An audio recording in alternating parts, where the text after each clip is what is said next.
We're on the air.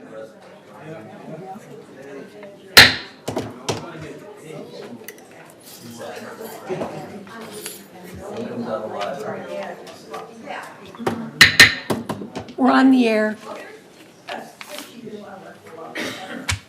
It's good to see your faces and to be back in the boardroom. It just makes everything come alive. So, the regular meeting of the Board of Directors of the Golden Rain Foundation of Laguna Woods, a California nonprofit mutual benefit corporation, this Tuesday, November 2nd, 9:30, Laguna Woods Boardroom Virtual Meeting now comes to order. The next business is the Pledge of Allegiance led by Director Milliman. Please stand. Ready, begin. I pledge allegiance to the flag of the United States of America and to the republic for which it stands, one nation, under God, indivisible, with liberty and justice for all. Thank you. So I want to acknowledge the media. And the next item is the approval of the agenda. Are there any corrections to the agenda? Do we change the consent calendar here? Pardon? Do you change the consent calendar at this point? But you're going to make a motion to send that, to change that. Okay, Madam Chair, I'd like to change the consent calendar, to move off the approval of the committees and put it under, what, new business? Or under Unfinished business. unfinished business? So that would be item B, 11B. 11B, thank you.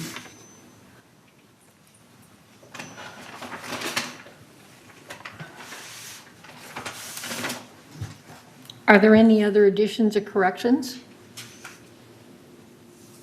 So if there are no other additions or corrections, the corrected agenda is approved by unanimous consent. Item 5, we have several minutes that we have to approve. And the first one is May 24th, 2021, special open meeting, capital review. Are there any changes or corrections? No? Hearing none, the minutes for May 24th, 2021 special open meeting is approved by unanimous consent. The approval of the minutes for June 7th, 2021 special open meeting capital review. Are there any additions or corrections? Hearing none. The June 7th, 2021 special open meeting capital review is approved by unanimous consent. June 14th, 2021 special open meeting department review. Are there any additions or corrections? Hearing none, the June 14th, 2021 special open meeting department review is approved by unanimous consent. The next minutes is June 30th, 2021 special open meeting business plan version 1. Are there any corrections or additions? I don't remember what date I got on, but it's showing me as November 3rd. I don't know if you want to correct that or not. What page? Where? On June 30th, What it says page? others present. Others present. It's item 5D, page 102. Because I think I was on the board by then, the end of June, right? I don't recall. I think so. It was in June. Yeah. That would be the only thing. I mean, I don't think it really, the next one is fine, so it was just that one. Okay. You're making note of it, Joan? Okay. Are there any other additions or corrections? Hearing none, the June 30th, 2021 special open meeting business plan version 1 correction modification is approved by unanimous consent. July 14th, 2021 special open meeting business Plan Version 2. Are there any corrections or additions? Hearing none, the July 14, 2021 Special Open Meeting Business Plan Version 2 is approved by unanimous consent. August 9th, 2021 Special Open Meeting Business Plan Version 3. Are there any corrections or additions? Hearing none, the August 9th, 2021 Special Open Meeting Business Plan Version 3 is approved by unanimous consent. October 5th, 2021 Regular Open Meeting. Are there any additions or corrections? Yes, Madam Chair. Okay. On page 2 of 26, at the bottom line, it should be concerts instead of concepts. And at the top of page 3 of 26, it should read, is a group that sponsor 5 subscription concerts throughout the year. I can give you that later. And also it's concerts, again, instead of concepts. Okay, under number 9, concepts, should be concerts, community concerts, second dot under 9. That was all. Thank you. Are there any other additions or corrections? October 5th, 2021 Regular Open Meeting corrections are approved by unanimous consent. October 21st, 2021 Agenda Prep Open Meeting. Are there any additions or corrections? Yes, Madam Chair. Okay. On the first page, at the bottom, it's magician, not musician. The last line, she's arranged for a magician instead of musician. That's it. Thank you. So the October 31st, 2021 Agenda Prep Open Meeting modification is approved by unanimous consent. So the next item is report of the chair. And I would like to announce the GRF has another vacancy, and those interested may currently apply for that position. Also, we want to congratulate Don Tibbetts, who is the delegate from United that has just been elected. So yesterday I met with staff regarding a new ballot. And that will be sent to the corporate members of the GRF election. So the original ballot was sent out to abide by the 30-day notification requirement. The new ballot will be sent out, color-coded, and instructions naming the candidates for the 3 positions. So I just want to tell everybody good luck for all those that have applied that are candidates. Corporate members on it. Right. Joan asked me to clarify, when we vote for GRF candidates, it's corporate members only. The next item is the CEO and COO report. So Jeff Parker, you have the floor. Thank you, Madam President, and good morning, everybody. I have a couple of updates. Wanted to talk a little bit about COVID. The good news is that COVID-19 booster shots are now approved from the CDC and FDA. So individuals can contact their physician, as well as if they're looking for locations to get the booster shot, they can do that. At pretty much every pharmacy now is carrying the booster shots. For those that don't know, the booster shots are also being allowed to be mixed, in that if you had a Pfizer, you can get a Moderna as an example. So that you can make a decision on that if you'd like, but obviously if you'd like to stay with the one that you had previously. There is a time recommendation with regards to when you received your original shot. They recommend a 6-month period from that original shot before you get the boosters. So just check your calendar when you did that. And obviously when we had the clinics here, that's well beyond the 6 months, but just wanted to make sure people are aware of that. I was going to also mention the time frame, and I'll just add to it, the 15th is the deadline for your application process for your GRF board member election coming up on December 3rd. As far as the totals coming out of the weekend, with regards to COVID, the numbers continue to go down, which is good with regards to the things that we've really followed the most, which is hospitalizations and ICUs. Hospitalizations are now under 200, and ICU cases were just at 53, so that's good trending down. Cases reported over the weekend were 900, and again, that goes Friday, Saturday, Sunday. So look at, if you're interested in really how many cases there are, tomorrow will be a better gauge of what you see during the week, which has been around 250. We've seen that number 250 to 300. So again, the process is working. More and more people are getting vaccinated. Our percentages again are in the village here and our zip code are among the highest in the state of California. So everybody here in the village and in our community should be very proud of their efforts to get immunized from that perspective. And that's all I had, and I'll turn it over to Siobhan.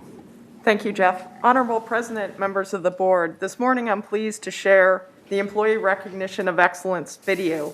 This is offered twice a year in the spring and the fall, and this program recognizes outstanding employees who demonstrate excellent customer care, have achieved great results on a project, and have gone above and beyond their regular job duties. This morning we're pleased to share the Excellent Awards for employees in the Compliance Division, Recreation and Special Events Department, and the Landscaping Division.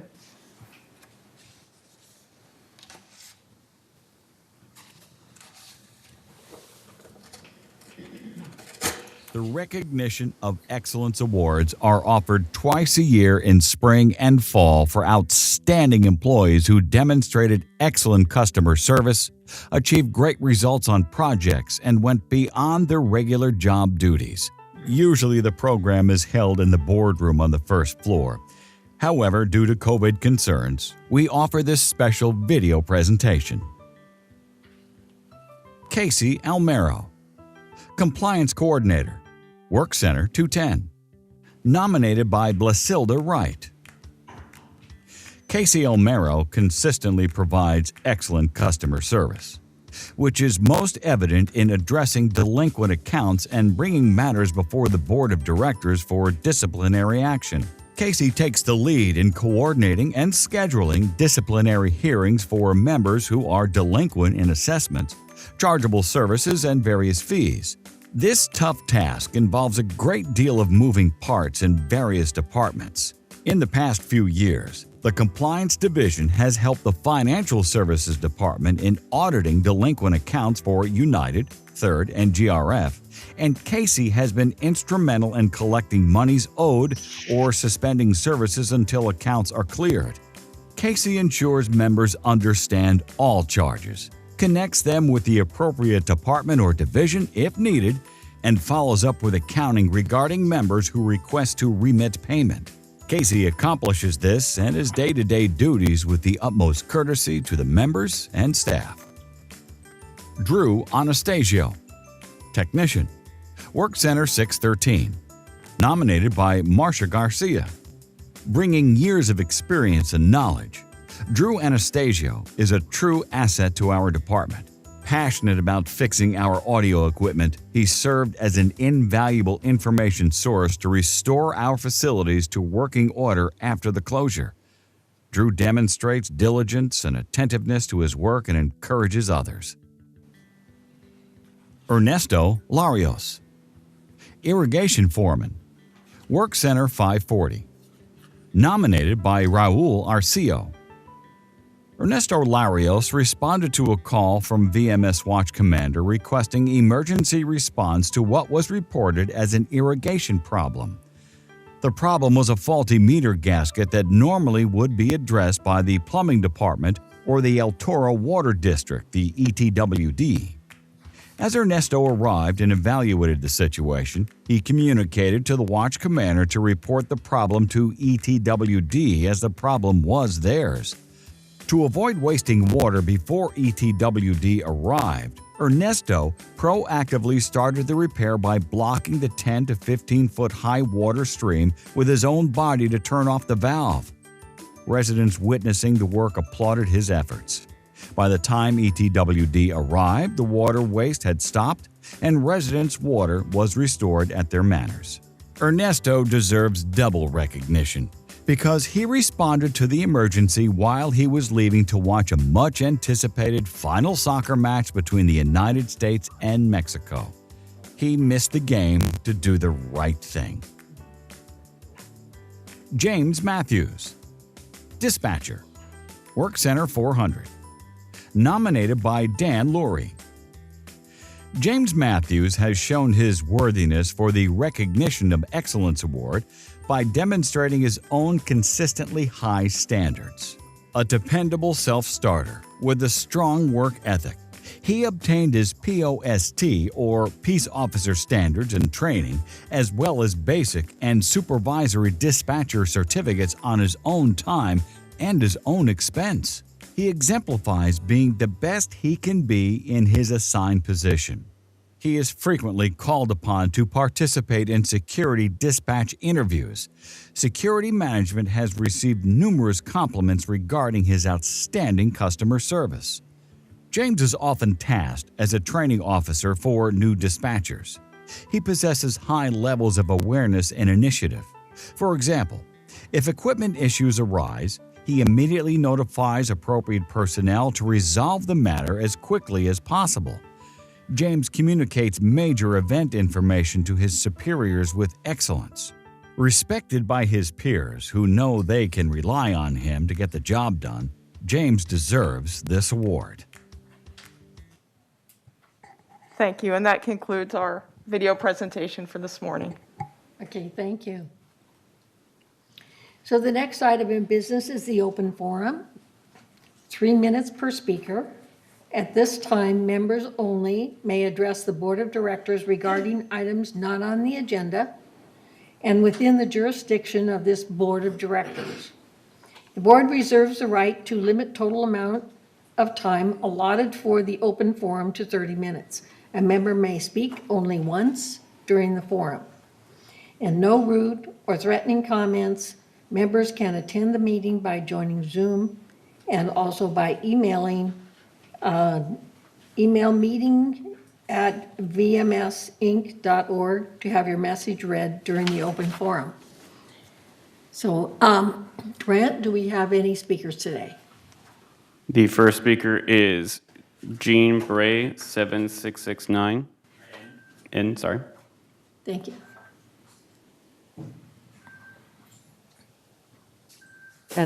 Yep. Hi, my name is Jeannie Bray. I'm the president of the Vision Club here in Laguna Woods. Thank you all for the opportunity to speak to you about several concerns raised by members of the Vision Club. Although these issues are especially relevant to individuals with vision challenges, we believe they affect the safety and independence of all residents in our community. The first issue is the benches. Village residents are dedicated walkers for exercise, access to shopping, and to reach village facilities. Many walkers use canes, wheelchairs, or scooters, and some have service animals. The sidewalks accommodate 2 people walking side by side. There are many white benches physically located on the sidewalks. In fact, they take up about 1/3 of the sidewalk. When someone sits on a bench, there is less than half of the sidewalk available. Walkers, especially those using mobility assistive devices, are dangerously close to the curb when negotiating an occupied bench. Additionally, many benches are damaged and may have sharp edges. We recommend that benches be moved off of the sidewalk. Damaged benches should be replaced, and we do not recommend any reduction in the number of benches as they serve a purpose for the walkers. Number 2, crosswalks. Pedestrian crosswalks are not clearly marked. For example, the crosswalk situated adjacent to the bus stop on Calle Sevilla at the Performing Arts Center doesn't have safety-enhancing white ladder stripes, curb cuts, and there is no signage indicating a pedestrian crossing. Also, many of the reflectors spanning the crosswalks are so worn and eroded that they no longer are visible to approaching traffic and pedestrians. Also, we recommend moving vehicle limit lines before the crosswalk lines increasing distance between the pedestrians and stopping vehicles, thus increasing pedestrian safety. Number 3, speeding. Vehicle speeding on the village streets has increased and is a safety hazard for all residents. Many residents use mobility devices and need more time to cross streets. Many vehicles are approaching at higher speeds. Their ability to stop decreases. We recommend that you consider additional stop signs where appropriate, more monitoring and ticketing of speeders, and possibly placement of flashing lights in problem areas. In addition, there's a lack of speed bumps, yield to pedestrian signs, or tactile pavement indicators to slow down approaching vehicles. Our goal is to make Laguna Woods Village a better and safer place for all residents. And there are a few Vision Club members here who would like to voice their thoughts on these issues as well. Time has Appreciate your expired. time. Thank you. Thank you. Thank you. Next speaker is Jim Ropo, 51B. Good morning, everyone. You know, like you, people in the Vision Club love living here in the village. I think we've all experienced when you come into the village through the security entrance, you have a feeling of sanctuary. We want to make this a better sanctuary, a safer sanctuary. And that's why we put the email together. If you look at the white benches, you will find that about a third to a half of the benches have a ding in them in one of the front corners. Now you might ask yourself, well, how'd they get dinged? Hopefully it wasn't somebody's knee, but it might have been. Or it could have been a walker or a scooter or maybe even a cane. The white benches need to be moved off the sidewalks. We don't want the white benches eliminated because many people can't walk a great distance and need the benches, but they need to be taken off the sidewalks for the safety of all of us. Sure, the email came from a vulnerable population of people who are blind or have other vision problems. But what we have said, I believe, is applicable to everybody in the village, including yourselves. As far as the crosswalks go, Jeannie summarized it quite well. I think we need some more uniformity in the crosswalks. God forbid if somebody gets hit in one of these crosswalks, sure, the person driving the vehicle is going to be, the primary person that's in a difficulty. But I wonder whether the village will also be, to some extent, liable because of the inconsistency in the crosswalks. The last thing about speeding, many of us walk every day. My wife and I, we hold hands and walk. We walk about 8 o'clock in the morning, 6 days a week. We see at least one speeder every time, and more like 3 or 4 speeders. My wife sees them, I hear them. So we're asking the security chief to put together some kind of a comprehensive effort to reduce speeding in the village. We're not experts on these subjects, but maybe, if you go between Clubhouse 1 and Clubhouse 3, the Performance Arts Center, there is not one stop sign on Calle Aragon. And that street has a bit of a slope going down. People tend to 3 minutes have expired. Okay, thank you. The next speaker will be Jean Rudy, 555C.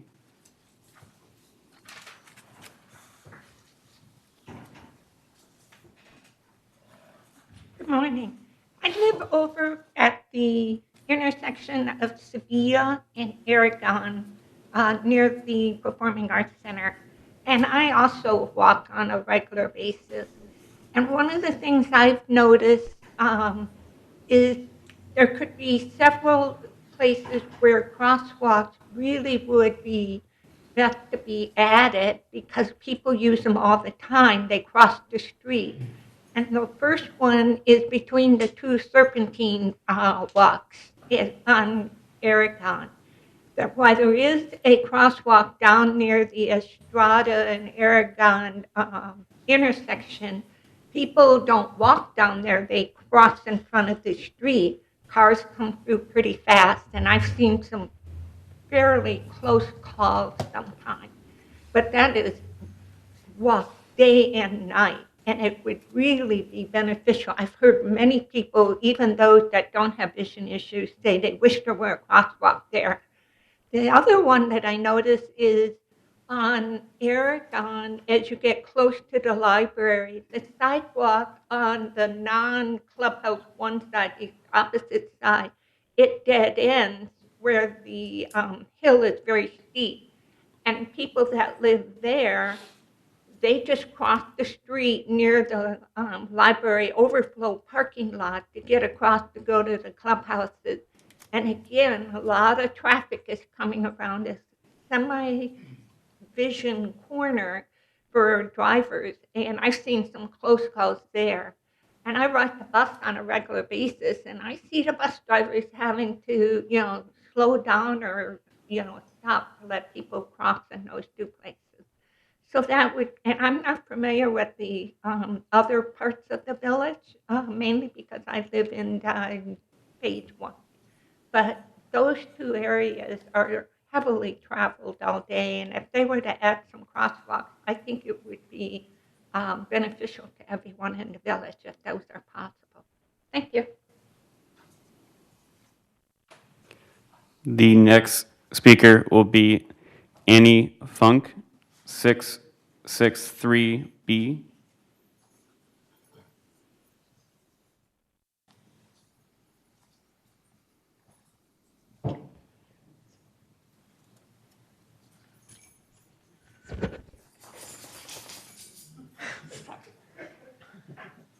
I'm Annie Funk, and I live by Gate 4, and I do walk clear down to Clubhouse 3.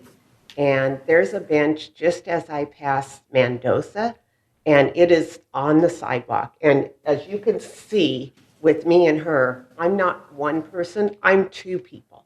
So I pretty much take up the whole sidewalk, and if somebody's sitting on that bench, I literally have to step off of the sidewalk onto the road. And that's just if somebody's sitting on it, if somebody's walking with a walker and I can hear it because it's dark 24 hours a day, that bench is very, very dangerous for me. There are a couple others, but that bench is a special bench for her because when my husband was alive and he had bone cancer, he would walk a little bit with me, but then he'd sit at that bench. So she's still looking for him sitting on that bench, and it's a jackpot for her to tell me where the bench is. And then if there's people on it, they don't say hi, and I can't see them, and I'm touching the bench, and then I'm touching somebody's lap or leg. So it's just very dangerous for me on the sidewalk. I can deal with the other ones because they're not so much real close to my neighborhood, and she doesn't even know their benches there. I don't know their benches there. But I mean, that is just, I've been off the sidewalk several times to let people go by. So that's all I have is it's a very dangerous bench. Thank you.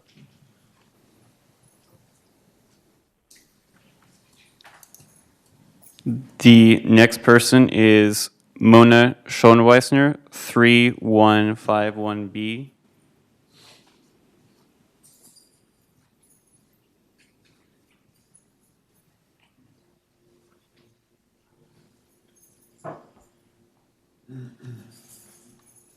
Morning. Thank you for allowing us to come. I've lived here for 20 months. 7 days after I arrived, shelter in place went into effect.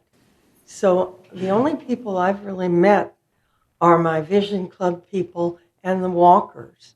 And I walk every single morning, and I walk all the way around the circle because the cars go so quickly and people roll up to the stop signs, but they don't really stop. They just California stop and go on through.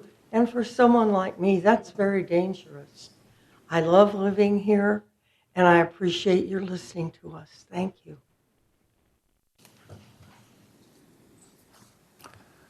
Our next speaker is Melissa Baker, 472C. Thank you for your time. Something that has not been mentioned that is also a concern for many people, not just the friends in the Vision Club, is that EV vehicles are becoming more popular, and it's not certainly something that our community has addressed that's made it attractive for people to have EVs. But if you have vision problems, you're not as likely to see a car approaching, and they're quiet. And I think that's a concern for many people, not just the people here today. So I think that's an important thing to recognize. Also, I will say my families have lived here for over 34 years, and I was one of those people that drove too fast sometimes. And here I am now, realizing how important it is to address the issues of speed. And then my final point is, I have 2 dogs, and when I come upon a bench, if 2 people are coming towards me or somebody else with a dog, someone most commonly will step into the street. And that is absolutely not good for anyone. So I think there are many good points that have been addressed, but I wanted to add the fact that EVs are becoming more abundant now in the community.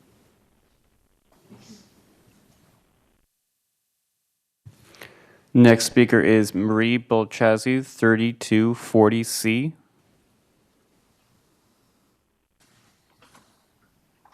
Good morning. I'm on the board for the Table Tennis Club, and our members are concerned about the very limited number of hours we have available for playing. We are allowed to play from 8 o'clock in the morning till 4:30, only on Mondays through Fridays. This actually eliminates any play for people who are working. They can't come in the evening, and they can't come on weekends, and families do not have that opportunity to be with their families and play. And it really gets quite crowded sometimes. I don't really understand why we can't at least be open till 5. The community center is open from 8 till 5, and yet we're cut off at 4:30. In addition, there is a room that used to be used for our, it used to be a fitness center, which is right next to the table tennis room. That room has been misused for about 3 years. After the fitness center was moved, that room is essentially being used for storage, and I did happen to see some of the things that were being stored. There were a lot of boxes filled with marked destroy, files that have to be destroyed. That's very valuable real estate. It would be wonderful if we could have some extra tables there, because we really have a wait. I mean, sometimes, especially around 3 o'clock in the afternoon, it gets very crowded, and people have to wait to play, and yet you've got this wonderful room next door that basically is being misused. We have tried to, members have asked about extending the hours, and we are told that the problem is staffing. And yet, at Gate 12, there's almost round-the-clock coverage as a gate ambassador there. And the only thing that gate ambassador does is to wave people in or give a thumbs up. There's no screening. That person is not really functioning. Why couldn't that person or those people attending Gate 12 be used to increase the hours on the weekends, perhaps, or in the evenings? Let's see. Anyway, our hope is that very soon we can have the hours extended for table tennis. So thank you for your time. The next speaker is Mary Stone, 356C.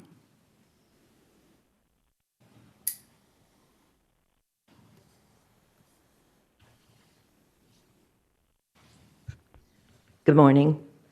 On October the 28th, I attended the special United Board meeting that elected the GRF United Board delegate. The next day, a GRF Meet the Candidates was held, and the newly elected United delegate was one of the candidates that participated. I was somewhat confused and decided to check the GRF bylaws. I discovered that they were amended on January the 18th, 2021, and 6.2 was amended to include delegate GRF directors. The board of each mutual is responsible for appointing an eligible member of the mutual to serve as the delegate GRF director for 3-year terms. The authorized number of GRF directors is 11, and 3 of them shall be directors appointed by each mutual as delegates. I was very surprised.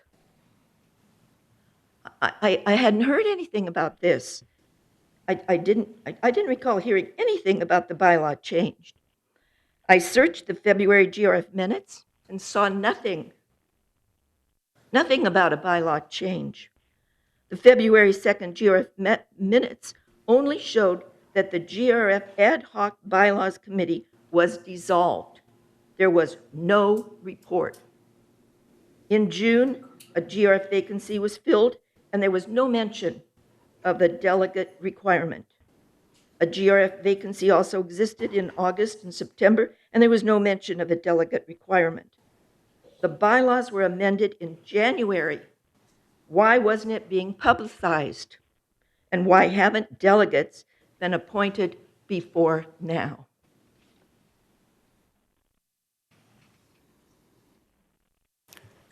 The next speaker is Chris Collins, 3306Q.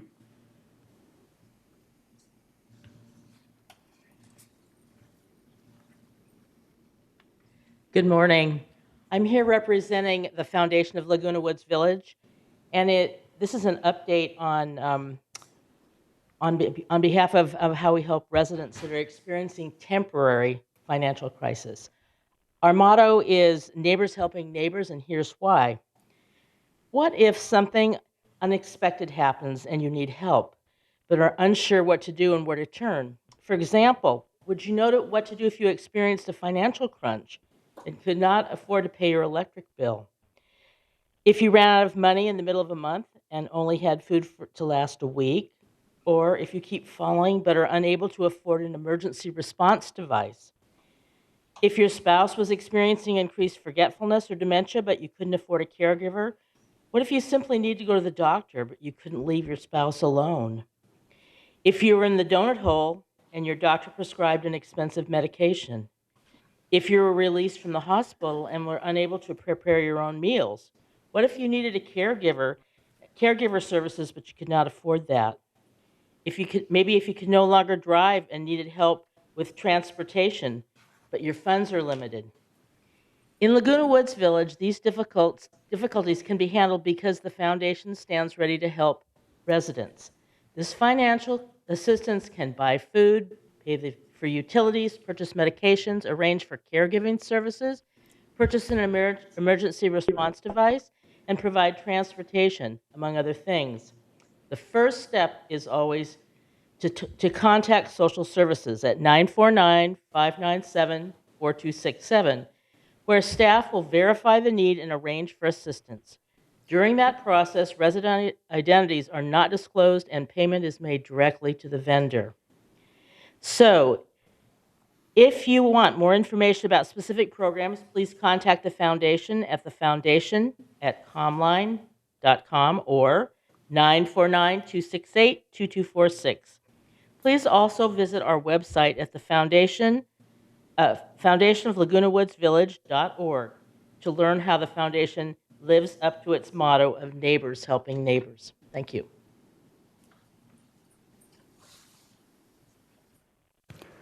At this time, do we have any email comments? Yes. Good morning, everyone. I have 7 email comments.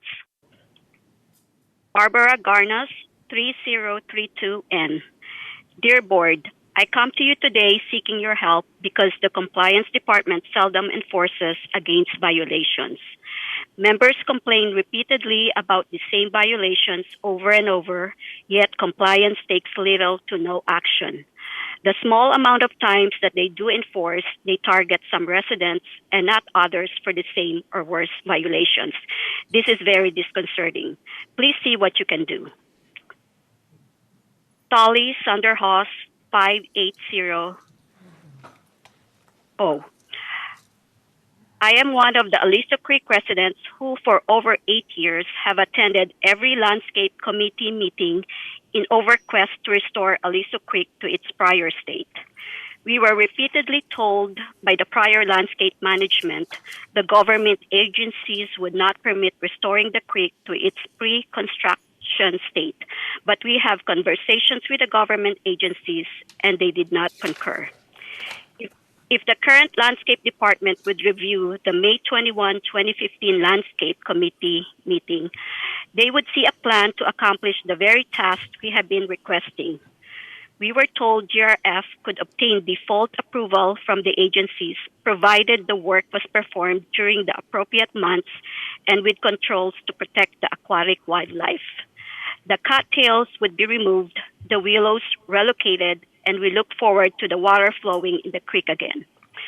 Later, we learned because of the lack of compliance by the landscape department, monitoring of the creek was extended, and moving the willows and total removal of the cattails was again delayed. We recently learned there's no limit to the numbers of times the cattails are trimmed, subject only to bird nesting season.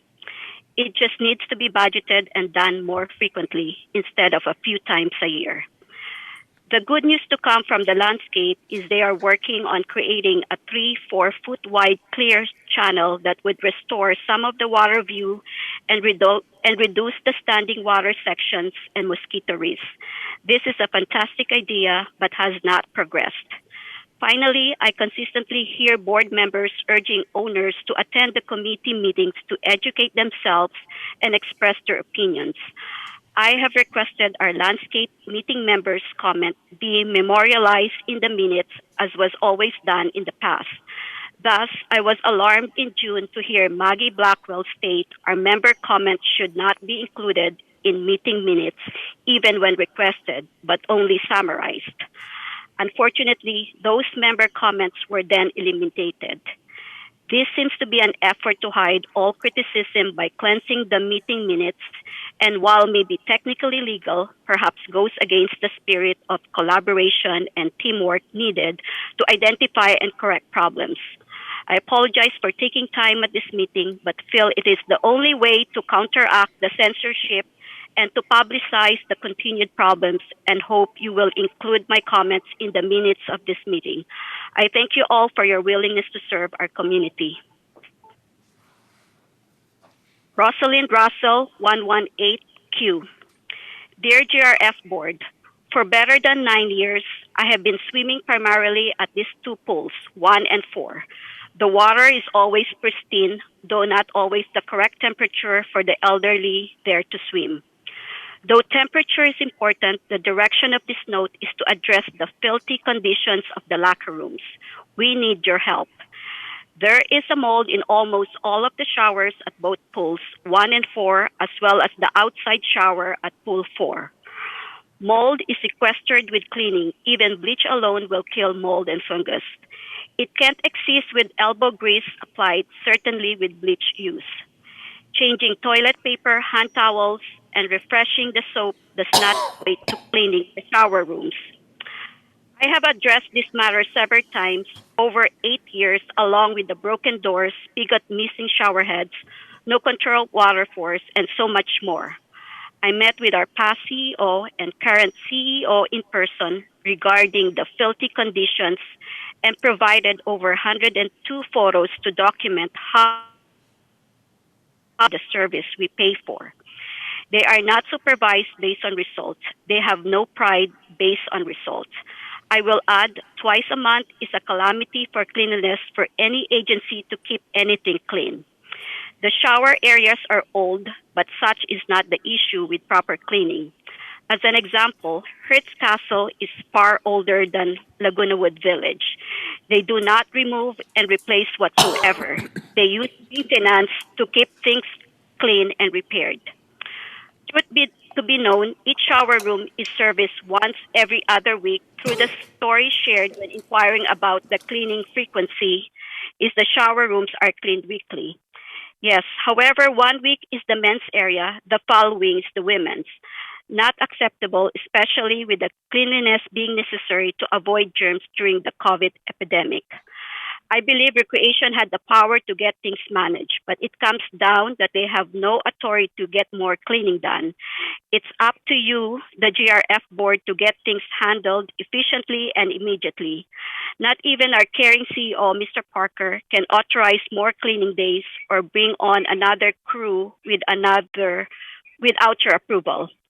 Apparently, no one on the board goes to the pool. Or if you do, you use different pools, possibly not entering the shower rooms. It has been bandied about to hire an outside company to clean weekly, deeply. How about the team we have is replaced with another crew who actually cleans? What part of dirty do they do not see? It is visible. A soft fingernail can remove the black mold. Have a field trip and observe for yourself. Take a paper bag as you will likely gag and need to use it while Tony, the 3 doing the minutes have shower. expired. Right. Ann Beltran, 8540. While the GRF MNC committee proceeds with its necessary data and cost analysis relative to making an EV charger recommendation to this board, I wanted to share with you the ultimate decision makers, the growing body of data supporting the needs to install more EV chargers in the village to meet residents and new buyers' needs. I quote from the Atlantic's Weekly Planet newsletter of September 28, 2021. 9% of the new cars sold globally this year will be EVs or plug-in hybrids, according to S&P Global. That's up from 3% 2 years ago and a staggering iPhone-like rise.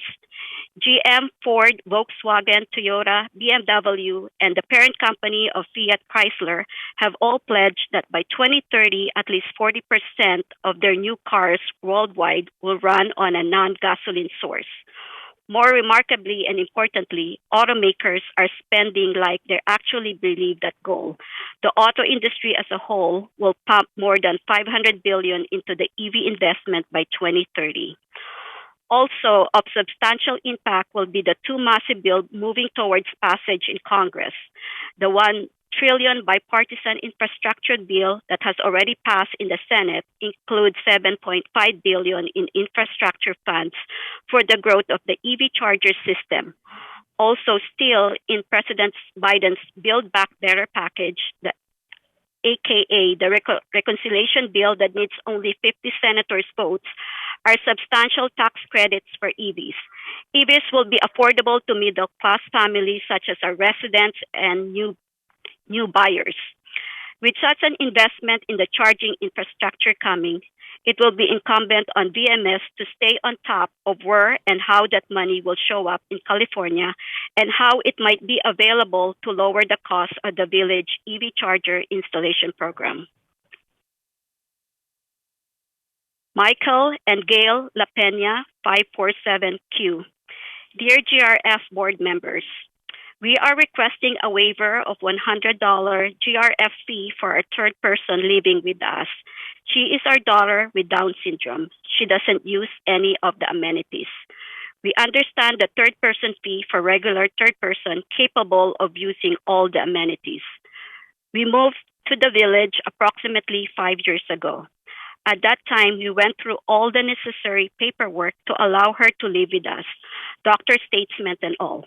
All that time, a third-person fee imposed by the United was $50. This is understandable because she uses water and garbage, cable, TV. After 2 years here, the United fee was raised to $98 and an additional fee from the GRF of $100 was added. We believe the $100 fee is a little excessive, especially for a disabled person like my daughter. Also, a consideration, I'm my daughter's caregiver. caretaker. If this was reversed, would a caretaker have to pay a fee? With the cost of living going up every day, we would like for you all to consider a waiver of the 100 GRF fee. We will wait for your reply or questions of this request. Thank you for your consideration. William Peltz and Sire Weaver, 372A. We strongly support installation of EV charging stations at the Laguna Woods Clubhouses. Thank you very much for your attention.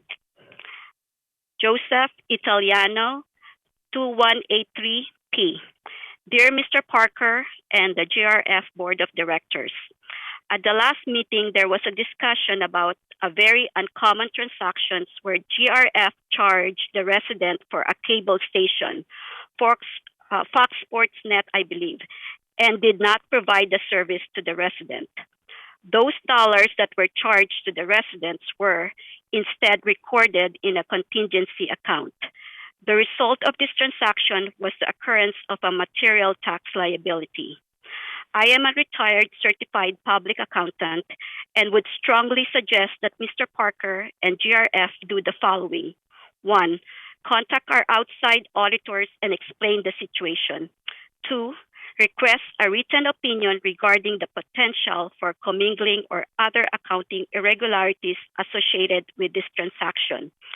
3rd, request a written legal opinion regarding the potential for civil or criminal issues associated with this transaction. Should the accounting and or legal opinion point to accounting irregularities, then in light of this new information, reverse the transactions, return the money to the resident, and restate fiscal year 2020 taxes. Should the opinions agree with the handling of the transactions, then all should still consider reversing the transactions, returning the money to the resident, and restating fiscal year 2020 taxes. In this manner, you protect the foundation, the residents, and yourself from any damages in law or equity. This concludes the members' email comments. Thank you. Thank you. I believe we have one other member comment, if we just want to hold off 1 second.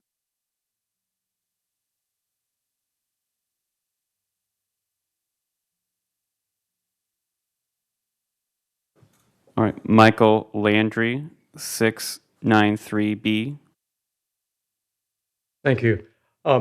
Unfortunately, I was here last week and came to the United meeting instead of GRF.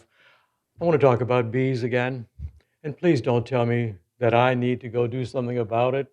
I have experienced several instances where the the pest control people are here, literally killing hives of bees, and I don't see a point in doing that when we have such a dearth of bees that are surviving into our existence, to keep our existence on this earth by pollinating flowers and vegetables and the things that we need to live. I would like to have somebody contact me to put us all into contact with beekeepers instead of bee killers. Would that be a possibility for you folks? Do we need to start a movement that people get fined if they kill beehives? If they're in the trees, leave them alone, for God's sakes. They're doing what they do. We can't legislate bees out of existence, or we will legislate ourselves out of existence. There's already a problem with the climate in this country with global warming. Let's not make it even worse by killing these dear creatures. So I didn't put my name and my number on this on the board because I didn't have time to do that. I just walked in. But I'm 693B. My phone number is 949-439-9239. I'll be more than happy to help us do something to save these little creatures. Thank you. That concludes member comments. Directors. Okay, Debbie? I'm going to respond to the Vision Club people, and I appreciate you all coming here today.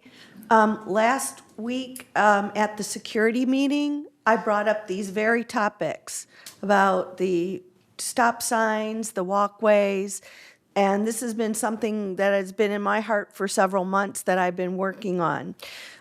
We are going to be doing some analysis regarding this. I can't address the bench issue. Maybe Egon, we can take that up in M&C. But definitely the security with the regards to the crosswalks, the stop signs. I will tell you that they have increased the patrols and they have increased the tickets for speeding. And that is something ongoing that we recognize. They have the 4 speed minder devices. If there's a specific area where you're seeing this, if you could let security know, because they can move those around, and then they target that particular area. We do recognize that downhill going towards the pack tends to be the speedway. So if you have those emails and the things that you send, if you make sure that we get them so that I can bring them back to the security meeting, that would be great. Because we are working on it and we do appreciate and understand, the situation. So thank you for sharing all of that today. That helps my cause too. Thank you. Yeah, I'd like to say on behalf of M&C, we'll get a list of the benches and their locations, and we'll take a look at that.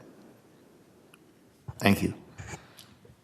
So I just want to add to that, you're invited to the security and meeting anytime that you would like to address some of these issues. And it might be the place, for you to attend. Actually, the security, Carlos is represented at that meeting, and you can also voice your concerns there. But I know I was at the meeting, and I know Debbie brought up these issues of stop signs. And, right, so, all right, is there any other comments or response from Jim? Yes, excuse me. I want to thank the Vision Club for coming in. I happen to walk that same route that Annie does, and Jim, and maybe a couple of others. And it's interesting, I never noticed. I've seen some of the difficulty, but because I'm sighted, I don't realize how important it is for those who are not sighted. And so calling our attention to it, and specifically mine, I watched Annie when she trained her dog. Okay, I remember those days. And when I walk past her, I'm very careful to say, good morning, at a safe distance, so that she knows that I'm in the area. So just calling our attention to it, I think raises a lot of issues that we want to take care of for those who are unsighted. So thanks again for bringing that forward. Are there any other comments? This is Gan Mukhopadhyay. I appreciate that all of you are concerned about the safety and other issues in the community.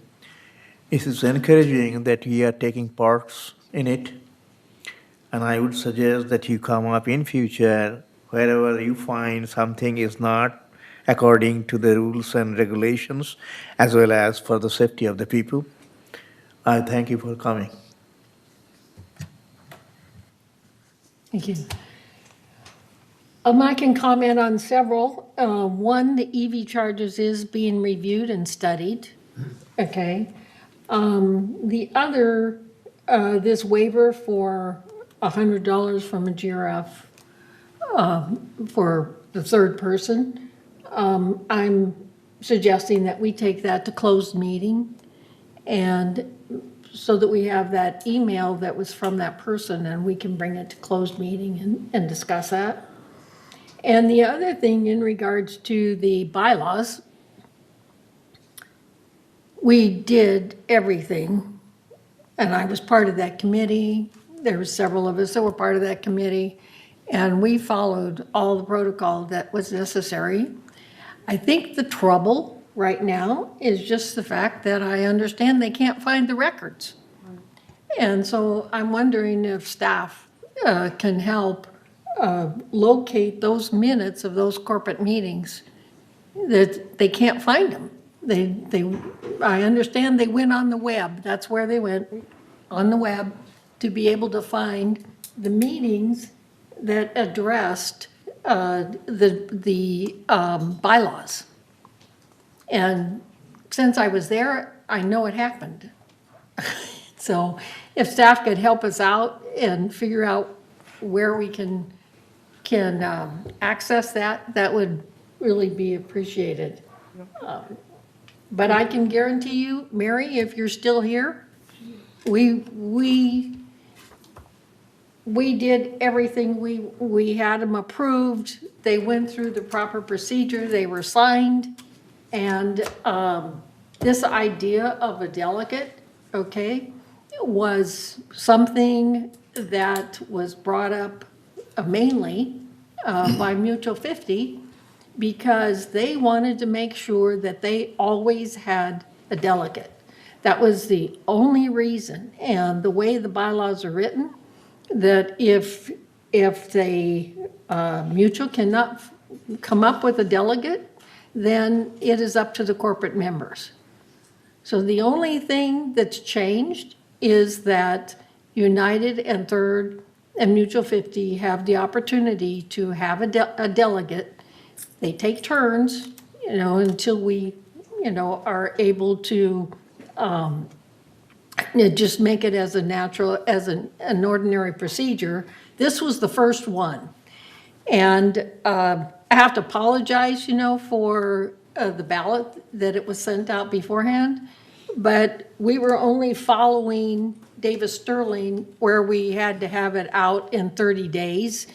And there was so many, as you know, there were so many elections going on and so many dates that we had to adhere to that it, ended up being at the improper time, which we will correct for next year.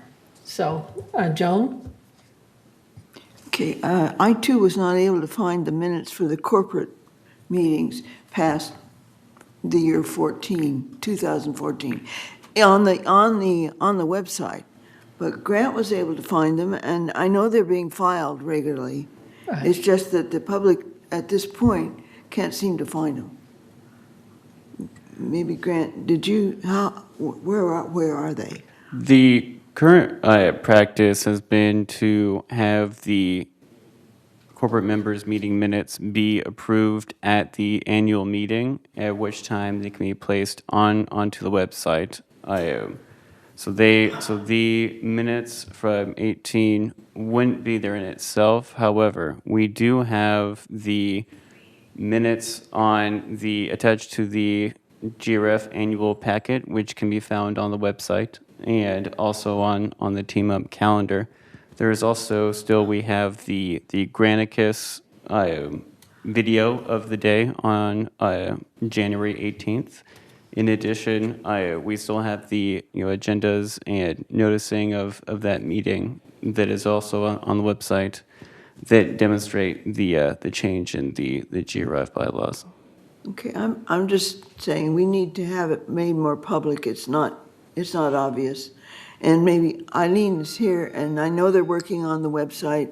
So if there's a way to actually isolate the corporate members' meetings for the years, it would be helpful. Thank you. Okay, thank you. So if there... Yeah, I have one question, Okay. or one comment or request. Grant, I'd like to see that email about the fees that are part of the tax event that happened, brought to the closed meeting, so I could take a look at it in more detail. Could you? What was your? What That was the second. Joseph the second or Italiano. third email from Gotcha. the last. Yeah.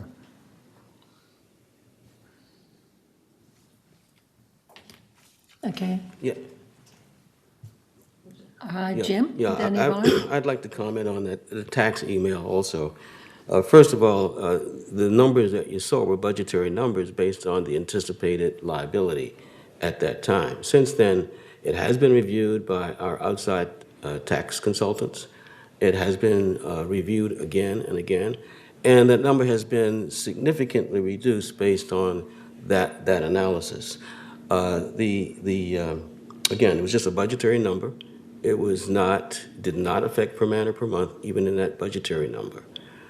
So it's kind of a red herring. Well, I am concerned about just a ton of factual misstatements in that email, and bordering on accusatory comments about misuse of funds and a bunch of things. And I think that's just unnecessary.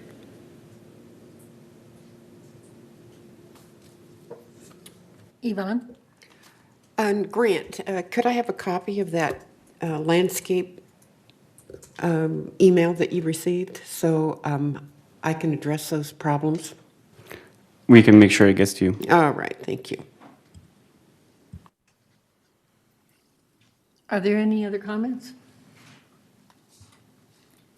So if there are no other comments, we will go to item number 10, consent calendar.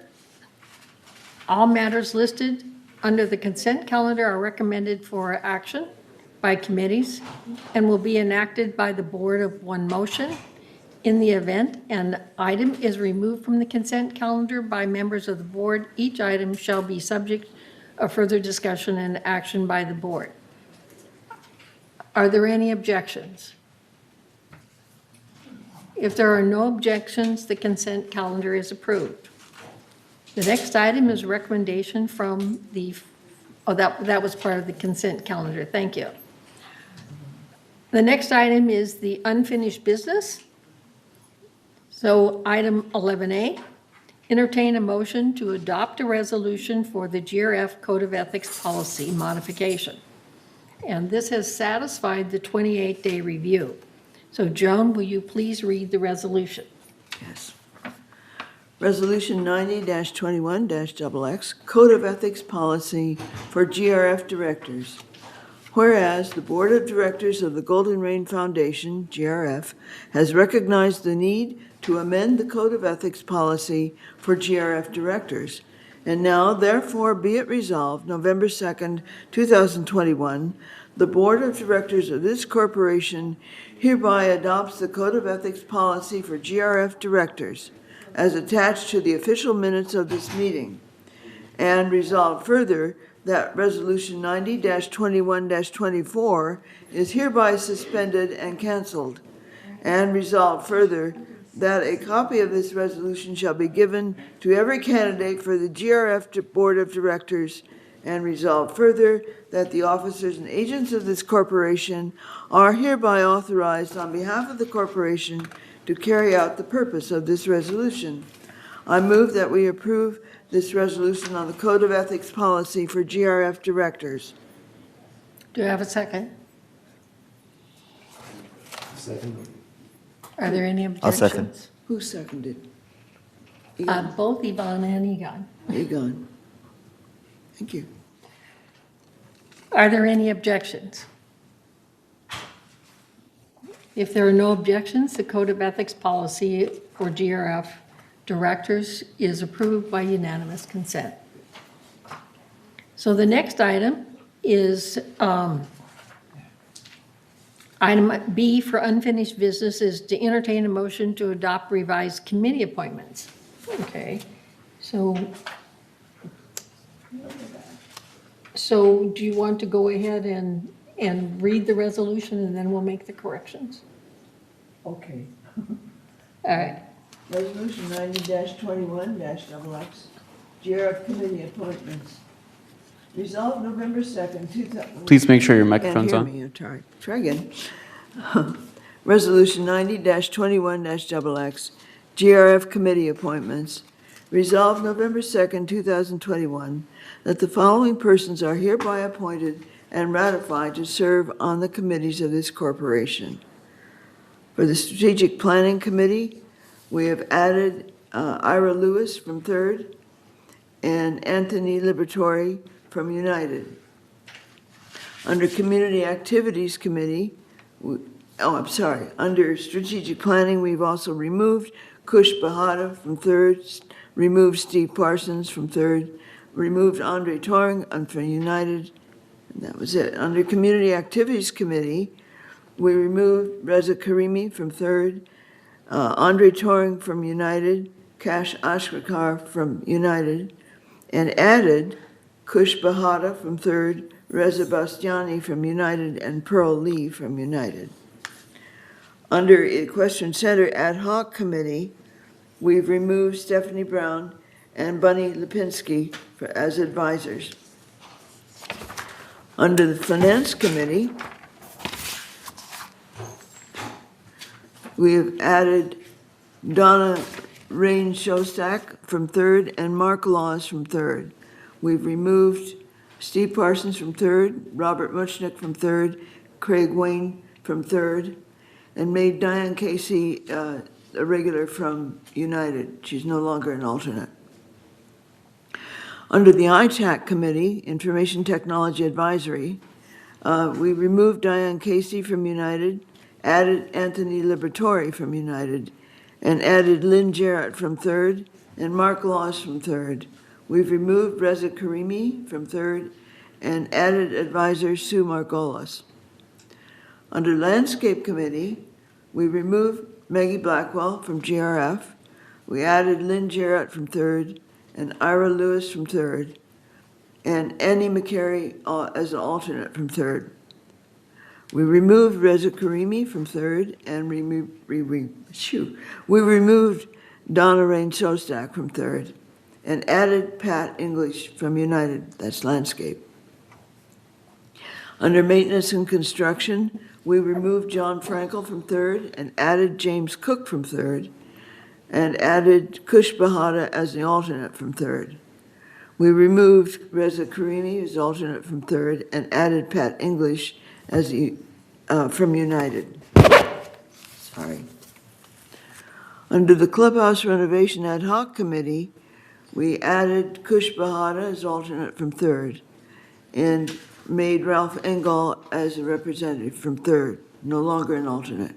And we added Diane Casey from United. Under Media and Communications, we removed Maggie Blackwell from GRF. And this is where I have some corrections. I know, I thought maybe if you wanted to read through it and then we'd go to the corrections. Okay, I'll read through what's here and then go back. All right. Right. We added James Cook from third, removed Lynn Jarrett from third, and removed Donna Rain Shostak as alternate third. Under Broadband Ad Hoc Committee, we removed Lynn Jarrett from third.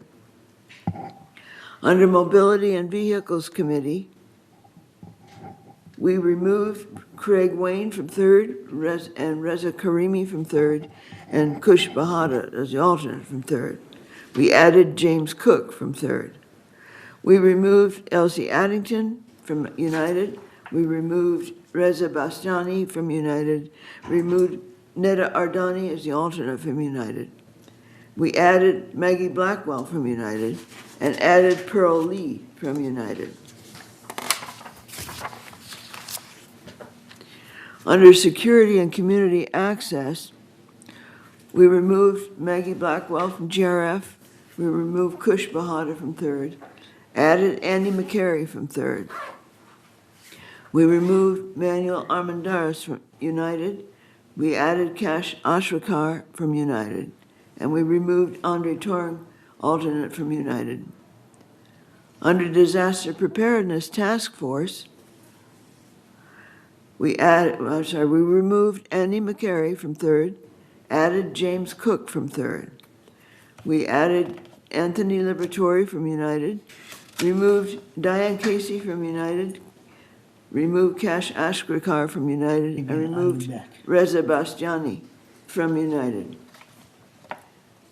Under Laguna Woods Village traffic hearings, we removed Kush Bahada from third, and we added Anthony Liberatore from United.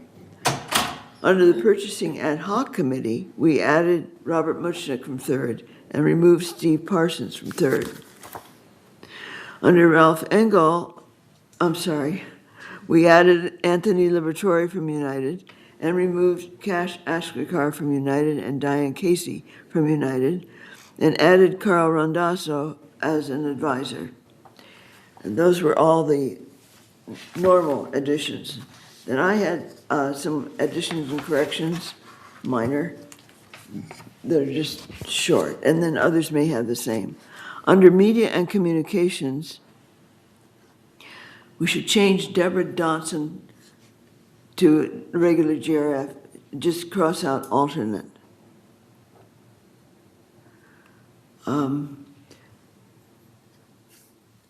There is, let's see, okay. I wanted to be sure that there is 2 from United. Neda Ardani is there from United, but we still are missing 1, so it should say vacant United. There is still 1 member to be. We'd like to have Maggie back, but it's not there yet. Okay, under Mobility and Vehicles Committee, there is a vacancy for 3rd, which needs to be put in. Just vacant 3rd. And under Disaster Preparedness Task Force, next page, cross out Maggie Blackwell, GRF. Those were all the additions and corrections I had. But I have one. Okay. And I confirmed this with Anthony Liberatore to put Diane Casey back on the ITEC committee for United. ITEC.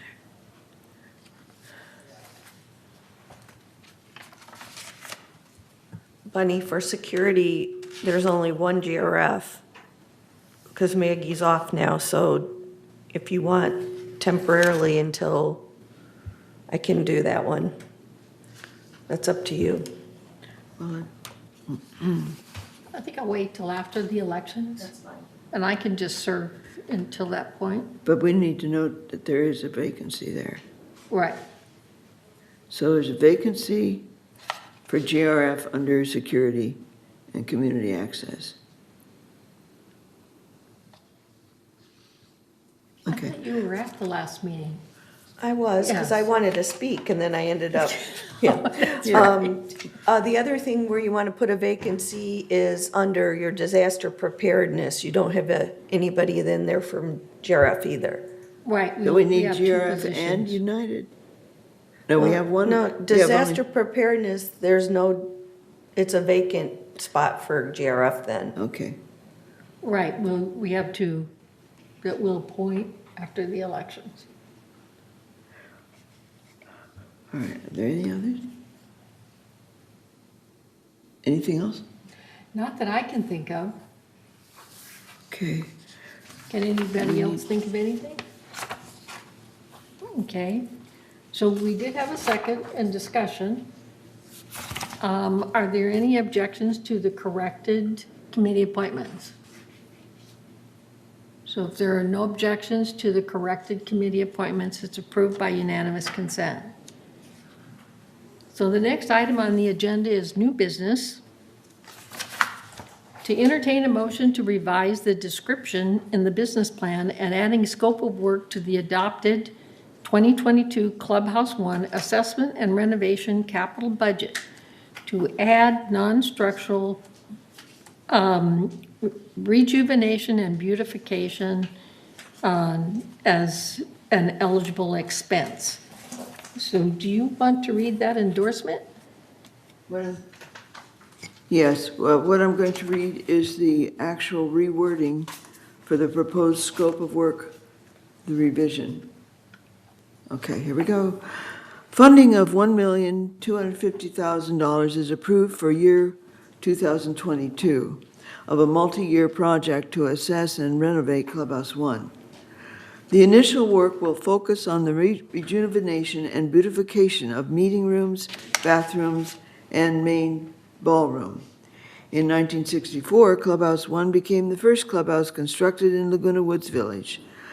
This facility has many amenities for the residents, including the main lounge, multipurpose rooms, fitness center, swimming pool, shuffleboard courts, billiards, etc. Clubhouse 1 is the most visited recreational facility in Laguna Woods Village, with approximately 226,615 visits in 2019. An assessment report of the facility was completed by a consultant and was reviewed by the GRF board.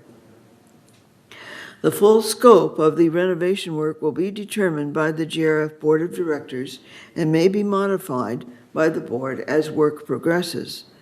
The scope may include, but is not limited to, architectural, structural, mechanical, plumbing, electrical, as well as interior and exterior beautification and rejuvenation. I move that we approve this proposed scope of work revision for adopted in 2022 for Clubhouse 1. Second. Are there any objections? So if there are no objections, this endorsement is approved by unanimous consent. Thank you. The next item is to entertain a motion to approve an outside vendor equestrian center rental. And this must have a 28-day review. So Joan, would you like to read? Right. Is this it is? Resolution, yes, it is a resolution. Resolution 90-21-XX, outside vendor equestrian center arena rental. Whereas staff was directed to establish an outside vendor rental rate for the purpose of hosting horse shows and riding clinics. CAC recommended the following proposed fee structure, subject to affirmation by the Finance Committee and board approval. And this is the proposed fee structure. For horse shows with 10 outdoor stalls, the availability Monday through Friday per day from 6 a.m. to 6 p.m., $650. The availability from Saturday or Sunday for one day, from 6 a.m. to 6 p.m., $800. For Saturday and Sunday, both days, all day, $1,200. Under horse clinics, Monday through Friday, per day, 6 a.m. to 6 p.m., $200. Saturday or Sunday, one day, 6 a.m. to 6 p.m., $300. Saturday and Sunday, both days, all day, $400.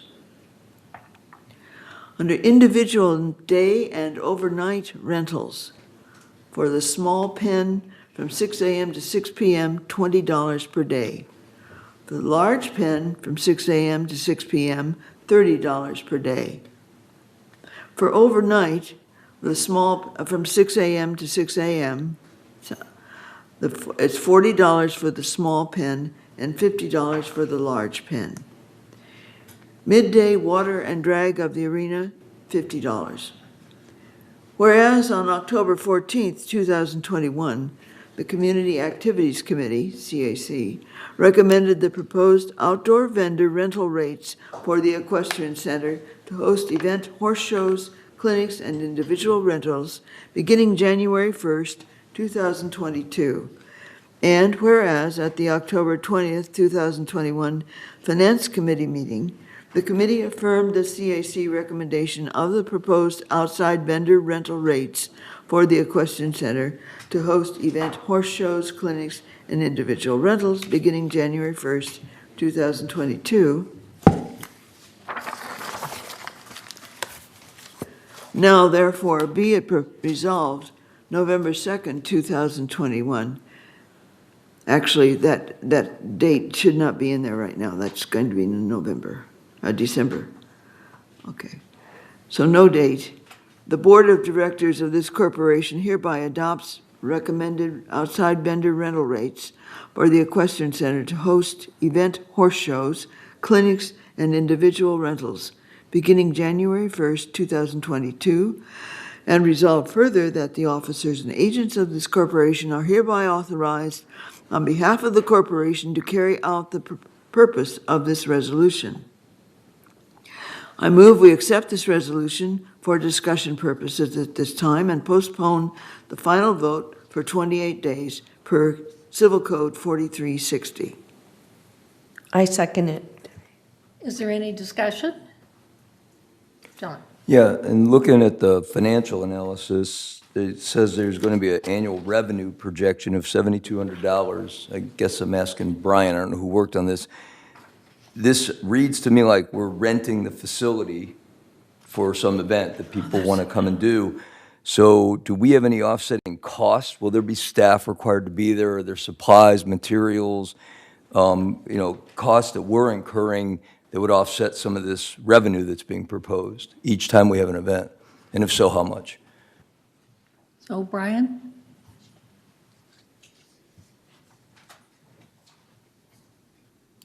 I will say while we're waiting for Brian to get on that not only did we discuss this at the CAC meeting, but we also discussed it heavily in finance and questioned all of those things. And our understanding is that there won't be, that the $7,200 is reflective of after any cost incurred. This is a trial basis item. They have not done this before. They feel that we will have no more than 4 events at most. Should it be very popular, then we will be revisiting the pricing on an annual basis. That was what we discussed both at CAC and at Finance, at heavily. But Brian, if you want to chime in, that's great. Yeah, I'm actually right here. Oh, your picture was here a I know. minute ago. I was online, and then I decided to pop in here, so I'm here in person. Yes, good morning, Madam President and Board Directors. And as Director Dotson has mentioned, this is a trial basis, so we're trying something new, a little bit different. I think there is somewhat of a demand out there for outside vendors to come in to utilize our facility to host an event like this. Yes, of course, with any event, there is some setup involved and so forth, but we have staff on site, so they're already there. We may not have a writing program that day, but we can obviously offset that and assist with the event planning and the coordination of setting up different items and so forth. So we have staff on site who are willing to help already. So there's not going to be an additional cost endured. Okay, so Yeah, Brian, just to be clear, I mean, that's what I was asking. It's 7,200 would then be the net revenue. That's Okay, what we're when you anticipating, yeah. state something as revenue, that's usually the gross revenue. I just wanted to clarify that this isn't going to Yeah, cost the we're- community anything. It actually is going to raise a net revenue figure, so that's positive. That's correct. Okay, thank you. And Jim, did you have a question? Yeah, it was my understanding also that the costs that you just talked about were strictly administrative and coordinating type costs, but the actual cost of cleanup, preparation, et cetera, is borne by the vendor, the one renting. Right. Yeah. Right. Are there any other questions? Okay, so if there are no other questions, are there any objections? Hearing none, the approval of, and let me get back to where we are, okay, for the outside vendor equestrian center arena rental is approved by unanimous consent. So the next item is entertain a motion to approve the 2022 equestrian center pricing policy and chargeable service fees. And this will need to be postponed for 28-day review. So Joan, will you please read the resolution? Resolution 90-21-XX, 2022 Equestrian Center Pricing Policy and Chargeable Service Fees. Whereas the current pricing policy and fees were reviewed to establish fair costs to boarders while providing a high level of horse care and customer service. The proposed fees were determined after conducting a comprehensive regional cost analysis of similar facilities. CAC recommended the following proposed equestrian center fees, subject to affirmation by the Finance Committee and Board approval. New 2022 proposed equestrian center fees. Horse care services per day remains at $35. Horse boarding fee per month changes from $249 per month to $265. Shavings per bag changes from $7 to $7.50. Non-resident horse boarding fee is a new fee of $325. Non-resident shavings, another new fee, is $8.50. Dry stall does not change, it remains at $150. They eliminated the horse feed pellets. Horse feed alpha hay, no changes, again $51. Horse feed teff hay changes from $63 to $69. Horse feed orchard hay, no change, remains at $90. Horse feed Timothy hay changes from $96 to $99. Resident trail ride on GRF horses for 45 minutes changes from $9 to $15 per hour per 45 minutes. Resident trail ride on boarded horse of 45 minutes does not change, it remains at $5. They eliminated the resident half-hour lessons, and they eliminated for a GRF horse, and they eliminated the half-hour lessons for boarded horses. Resident private lesson with GRF horses for 45 minutes changes from $25 to $30. Resident private lesson with boarded horse for 45 minutes changes from $21 to $20. They eliminated the half-hour group lesson for the GRF horses and the half-hour group lesson for boarded horses. Resident group lesson with GRF horse for 45 minutes changes from $9 to $15. Resident group lesson with boarded horse changes from $5 to $10. Non-resident trail ride on a GRF horse for 45 minutes does not change, remains at $27. Non-resident trail ride on boarded horse for 45 minutes remains at $15. They eliminated the resident half-hour horse lesson with the GRF horse and eliminated the half-hour resident lesson with the boarded horse was eliminated, but the resident private lesson with the GRF horse for 45 minutes changes from $84 down to $55. The non-resident private lesson with boarded horse for 45 minutes changes from $72 down to $35. They eliminated resident half-hour group lessons for the GRF horses and half-hour group lessons for the boarded horses. Non-resident group lesson with the GRF horse for 45 minutes changes from $27 up to $35.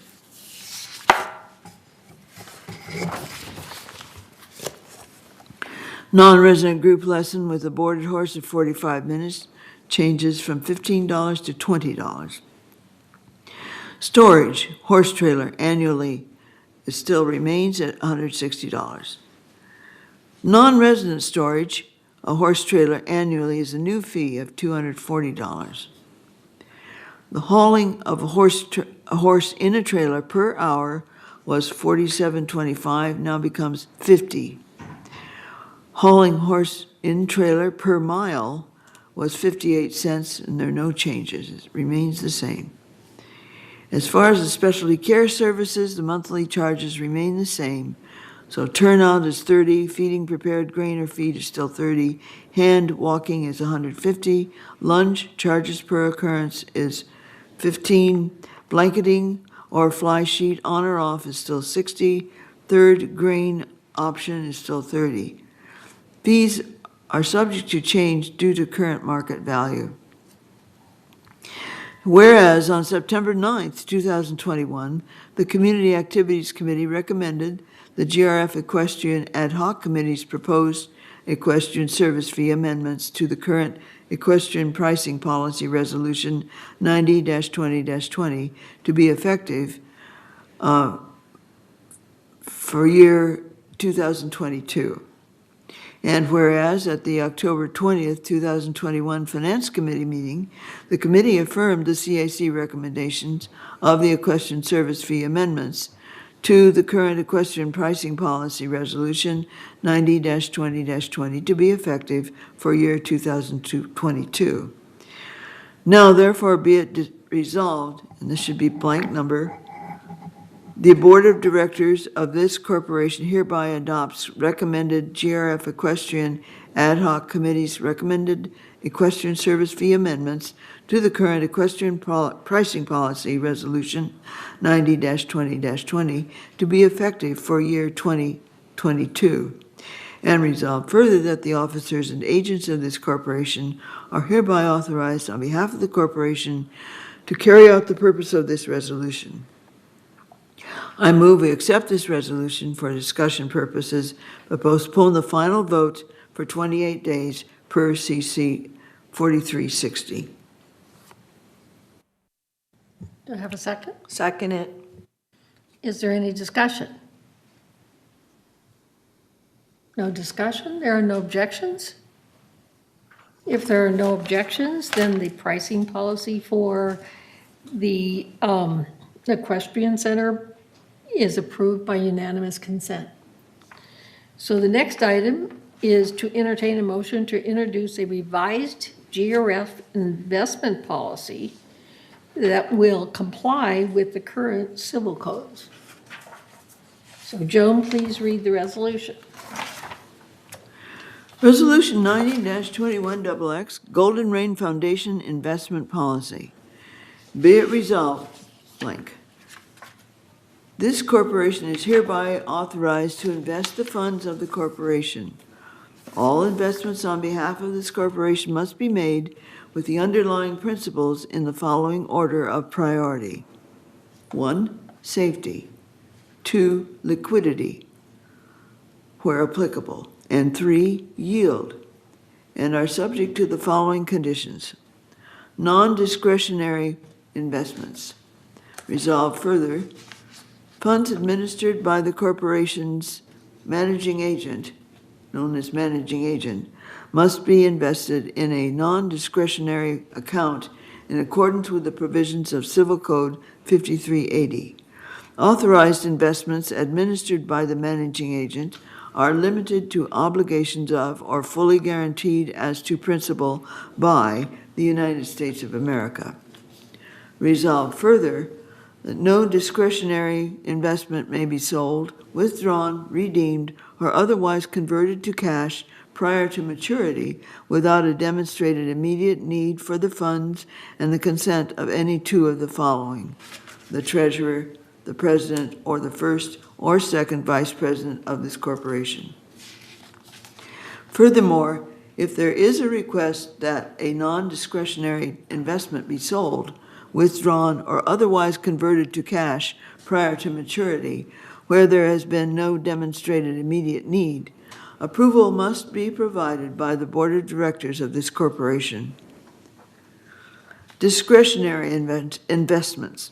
Resolved further, in accordance with Civil Code 5515, the board of this corporation has an obligation to exercise prudent fiscal management in preserving reserve funds, known as discretionary investments.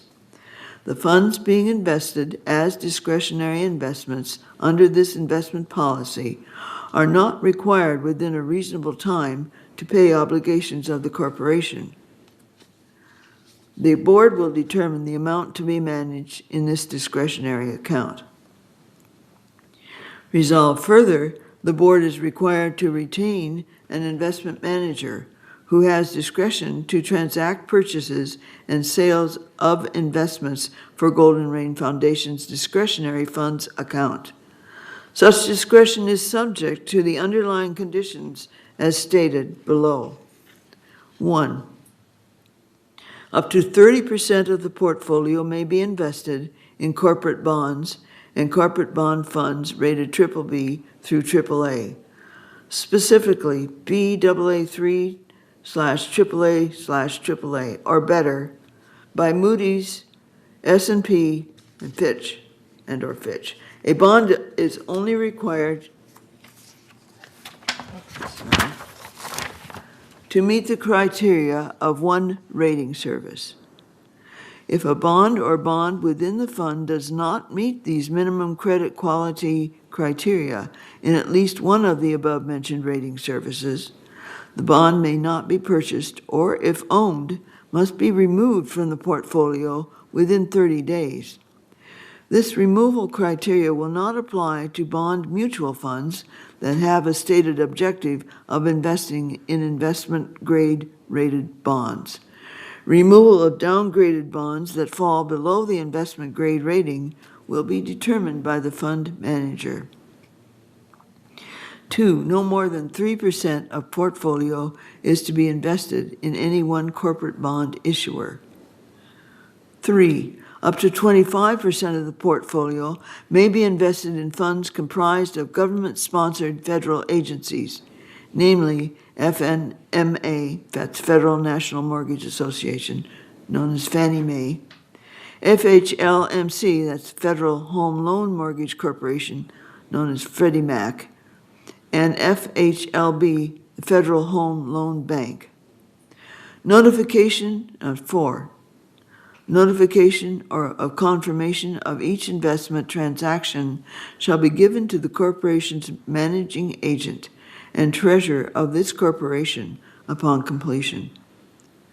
5, investments on behalf of this corporation may be made concurrently with investments made on behalf of other corporations at Laguna Woods Village. However, separate investment receipts will be held in the name of this corporation. Any such investments may be held for the account of the corporation in book entry form. And resolve further that any authorized investments into the discretionary funds previously made by said investment manager are hereby ratified. And resolve further that Resolution 90-19-53, adopted on November 5th, 2019, is hereby superseded and canceled. And resolve further that the officers and agents of this corporation are hereby authorized on behalf of the corporation to carry out this resolution. I move that we approve this resolution for the discussion purposes only and postpone the final vote 28 days according to Civil Code 4360. Is there a second? Yvonne, okay. Okay, discussion. Jim? I said. Okay. Is there any discussion? I have a question for Jim. I just want to confirm that all of this is in compliance with all the civil codes that we've gone through the full review? Because this is the first time I'm seeing this. Yeah, we actually drafted this with the attorney, okay, had a discussion. What this actually does is puts us, at least our policy, more in compliance, and it delineates between those funds that are managed by the managing agent versus those that are managed by the board. So the managing agent, the 5380 complies with what the discretionary funds, and the non-discretionary funds are in the hands of the board. Okay. I think that needed to be clear for people listening. Thank you. Thank you. Is there any other questions? Are there any objections? So if there are no objections, the investment policy is approved by unanimous consent. So the next item is to entertain a motion to approve the UPS entry license agreement 2021 to 2024. Do we have an endorsement on this one? No, it's just to approve the agreement? It is the agreement, and I can read it if you want. Okay. I should. Maybe we should just summarize it. Okay.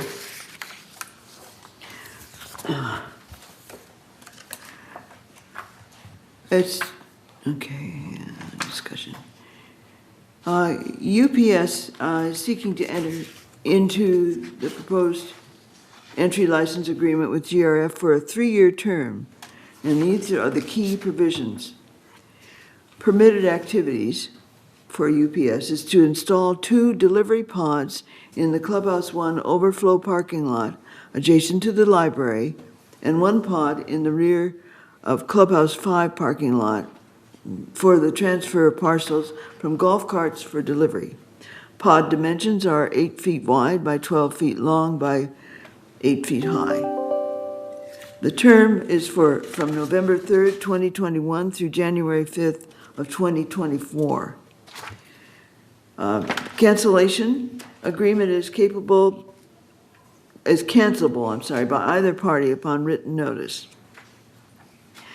The next, indemnification. UPS agrees to indemnify, defend, and hold harmless GRF and the Village Management Services, Inc., VMS, from and against any loss, damage, injury, death, liability, claims, cost, expense, fines, or penalties of any kind caused by or resulting from UPS's use of subject property as detailed in the agreement. Next, insurance.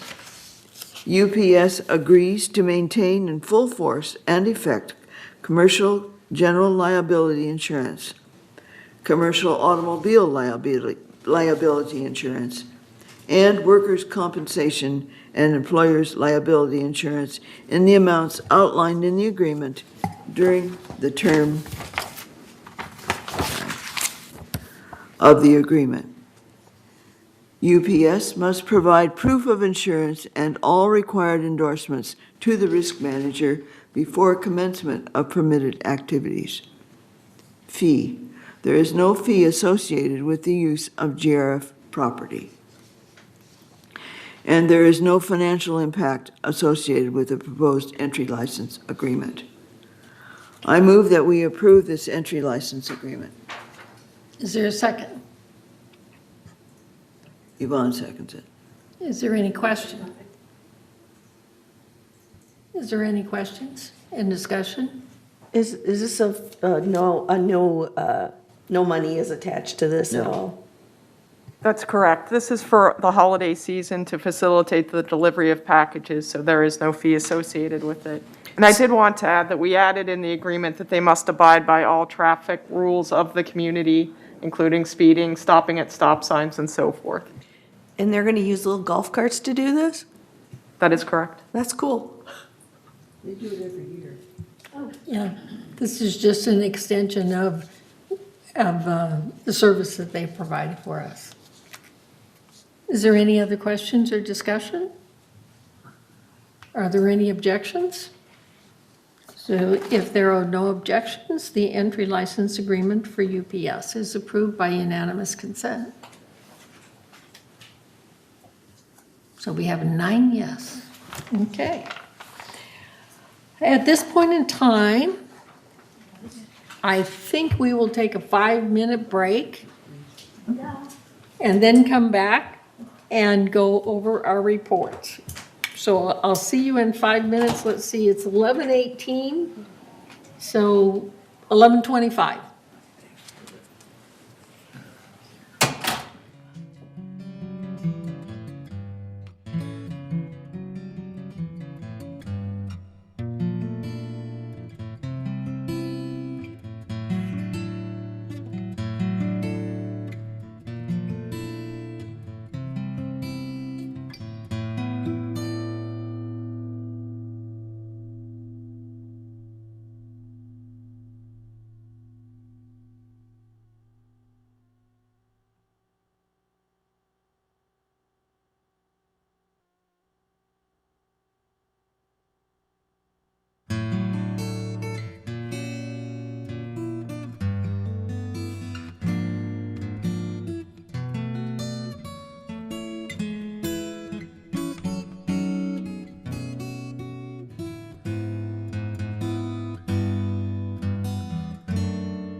Please make sure your microphone's on. It would help if I put my mic on.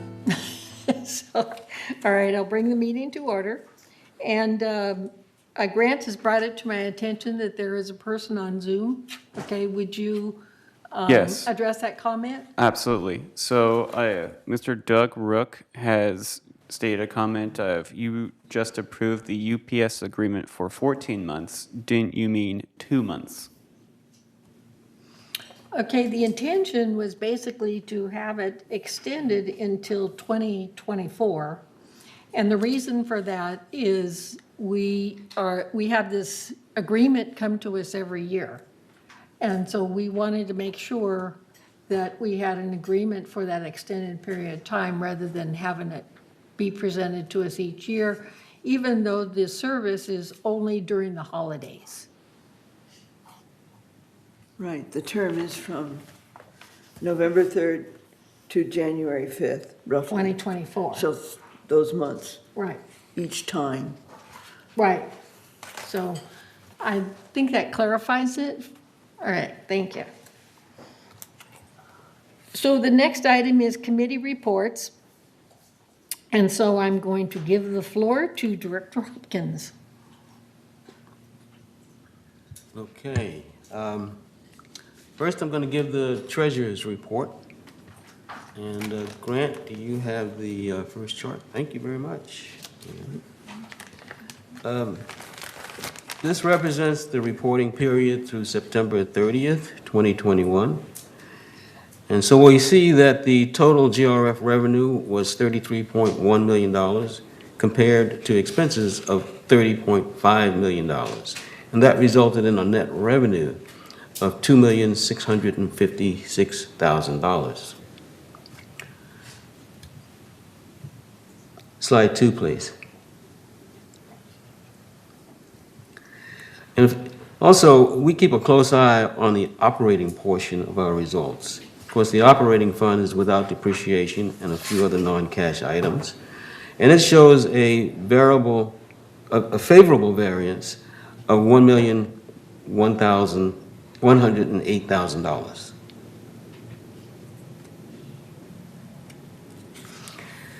Next chart.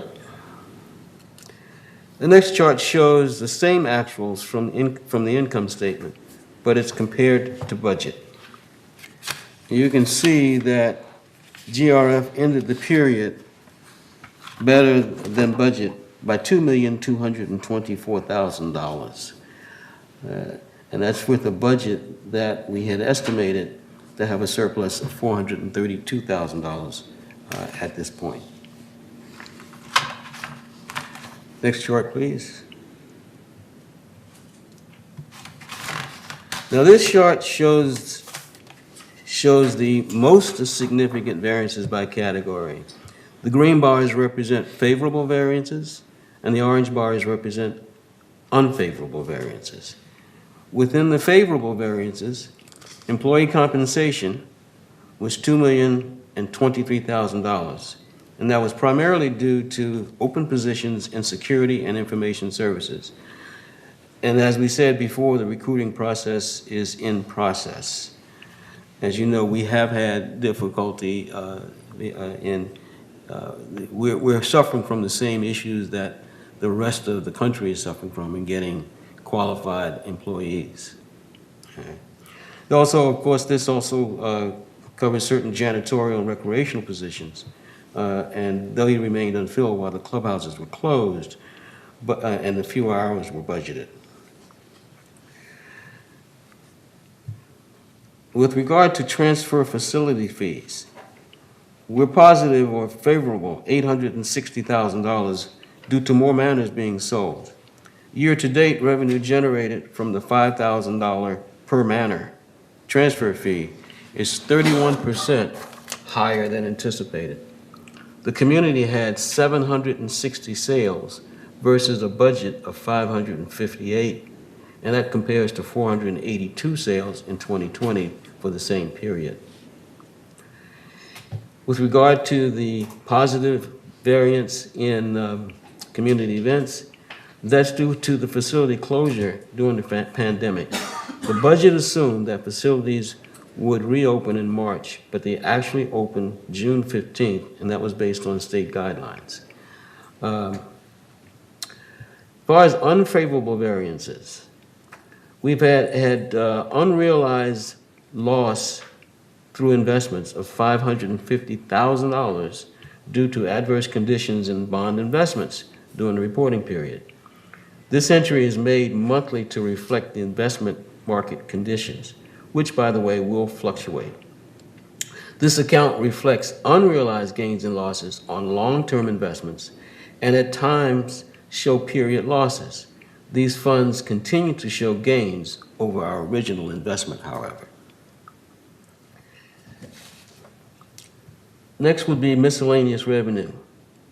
Due to less fees being collected during the facility closures, and including the class fees, traffic violation fees, photocopy, et cetera, there have been less fees during this period of time, so that shows an unfavorable variance for this item.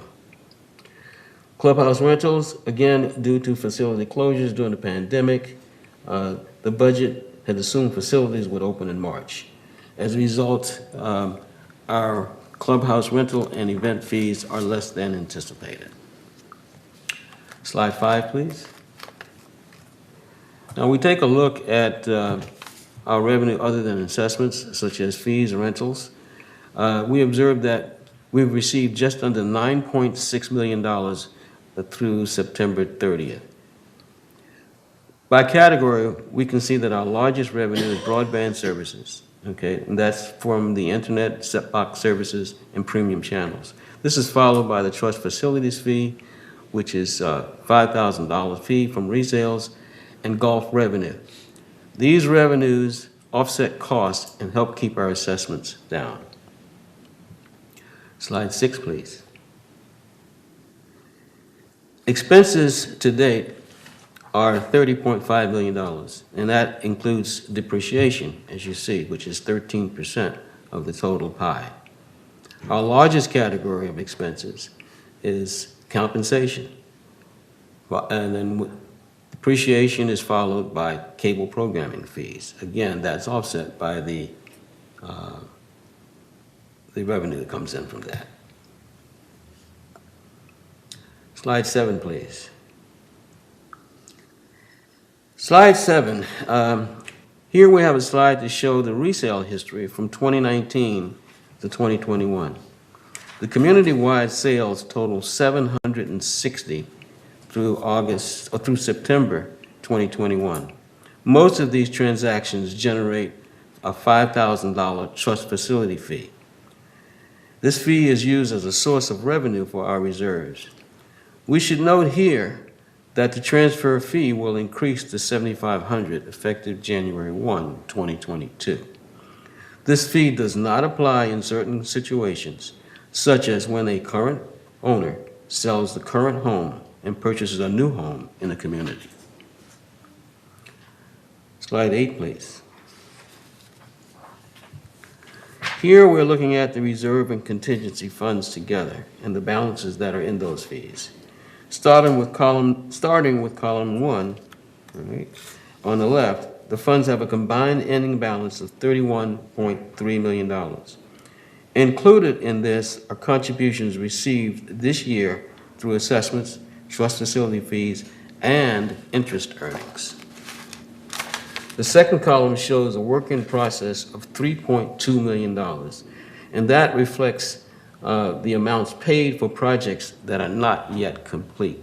That leaves us with a balance of $28.1 million. Slide 9, please. Here we compare our adjusted fund balance to historical balances over the past 5 years. And this shows that we have averaged approximately $24 million in reserve and contingency funds.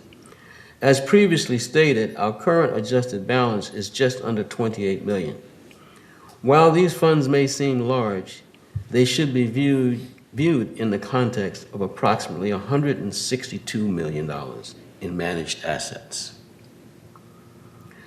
And these assets must be replaced and upgraded over a period of time. And so that's why we have that reserve.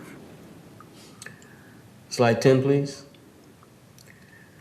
Slide 10 shows that this gives you an idea of where the reserve money is committed. Of the $13.5 million appropriated during our budget process by the board for various projects and equipment purchases, the remaining encumbrances against our reserve and contingency fund is $5.6 million.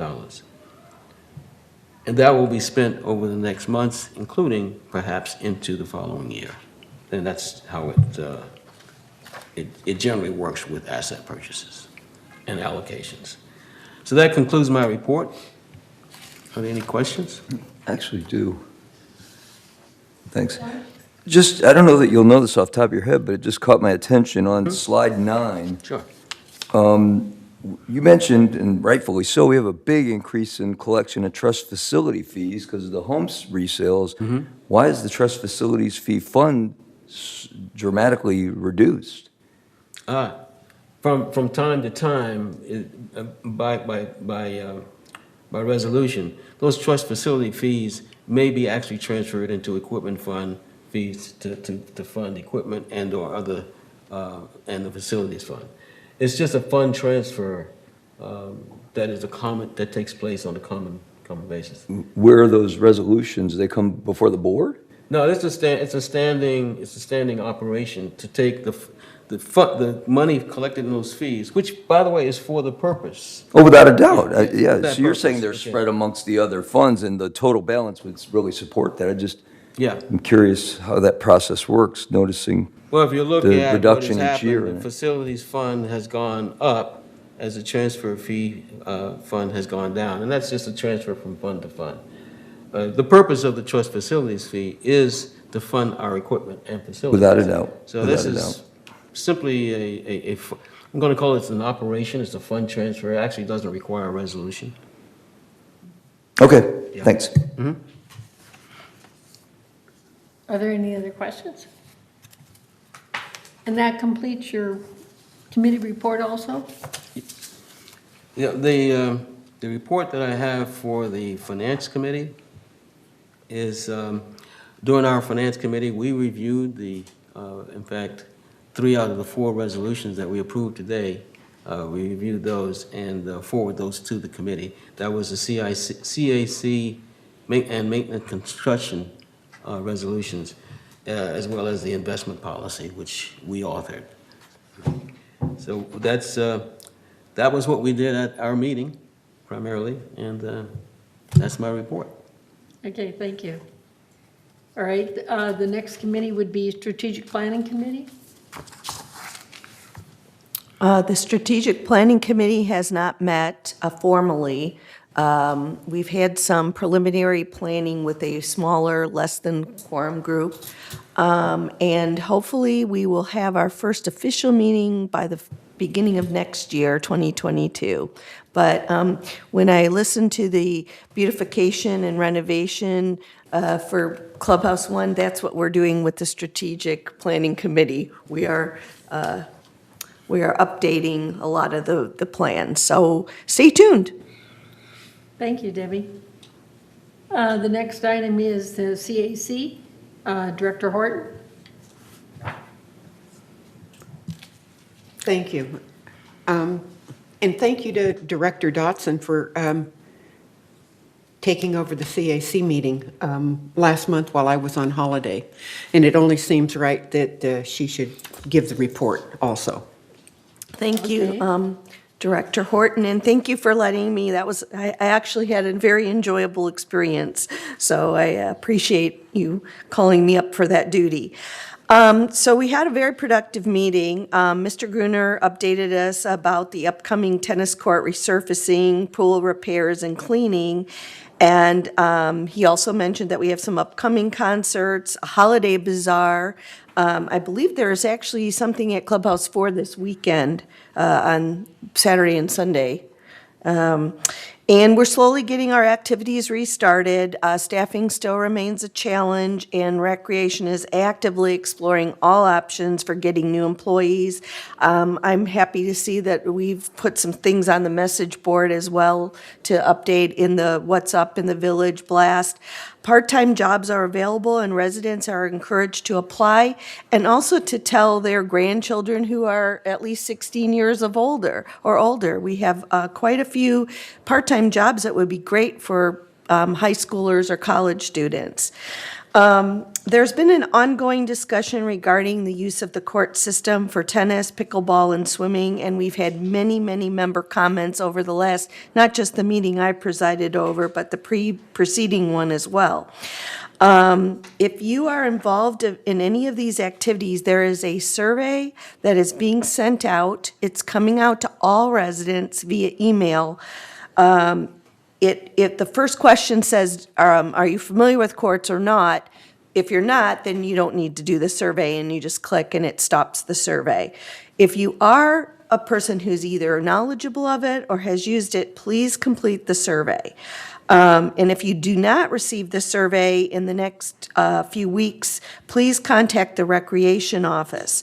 Once all the data is compiled, the committee will review it and discuss next steps. I do understand that the Pickleball Club has not seen the survey yet, and Mr. Gruner confirmed this morning that they haven't gotten it yet, but it will be going to them. There will be holiday dinners available on Thanksgiving and Christmas for our residents and our guests. The Thanksgiving is already sold out, so there is a wait list, and Christmas is still available, and reservations for those meals are at Clubhouse 5. And again, thank you, Director Horton, for having me preside over that meeting for you, and that's it. Thank you. The next item would be the report of the Equestrian Center. Well, we approved, we approved the Equestrian Center arena rates, which we are hoping to have some new entertainment for people to present for our residents. And the other was the pricing structure. And the only comment that I want to say on this is that by reviving the Equestrian Center, that the Equestrian Center has been the second largest revenue resource for this village, and golf is first, so we're the second. So the reviving of the Equestrian Center has been very, very successful for us. So the next item is landscape. Director Horton. Thank you again. The Landscape Committee last meeting was September 8th, and our next meeting is on November 10th. So I really don't have anything to report. However, I will address the issues that were brought forth in the email comment, in the comment section. Anyway, thank you. That's all I have. The next item would be, the report is the report on Maintenance and Construction Committee, and that would be Director Gotthaus. I always have a hard time pronouncing that. Egon. Okay, thank you. So we had a meeting on October 13th in the M&C Committee, and we addressed subjects of extending another light in the parking lot, employees' parking lot, putting in another solar light there.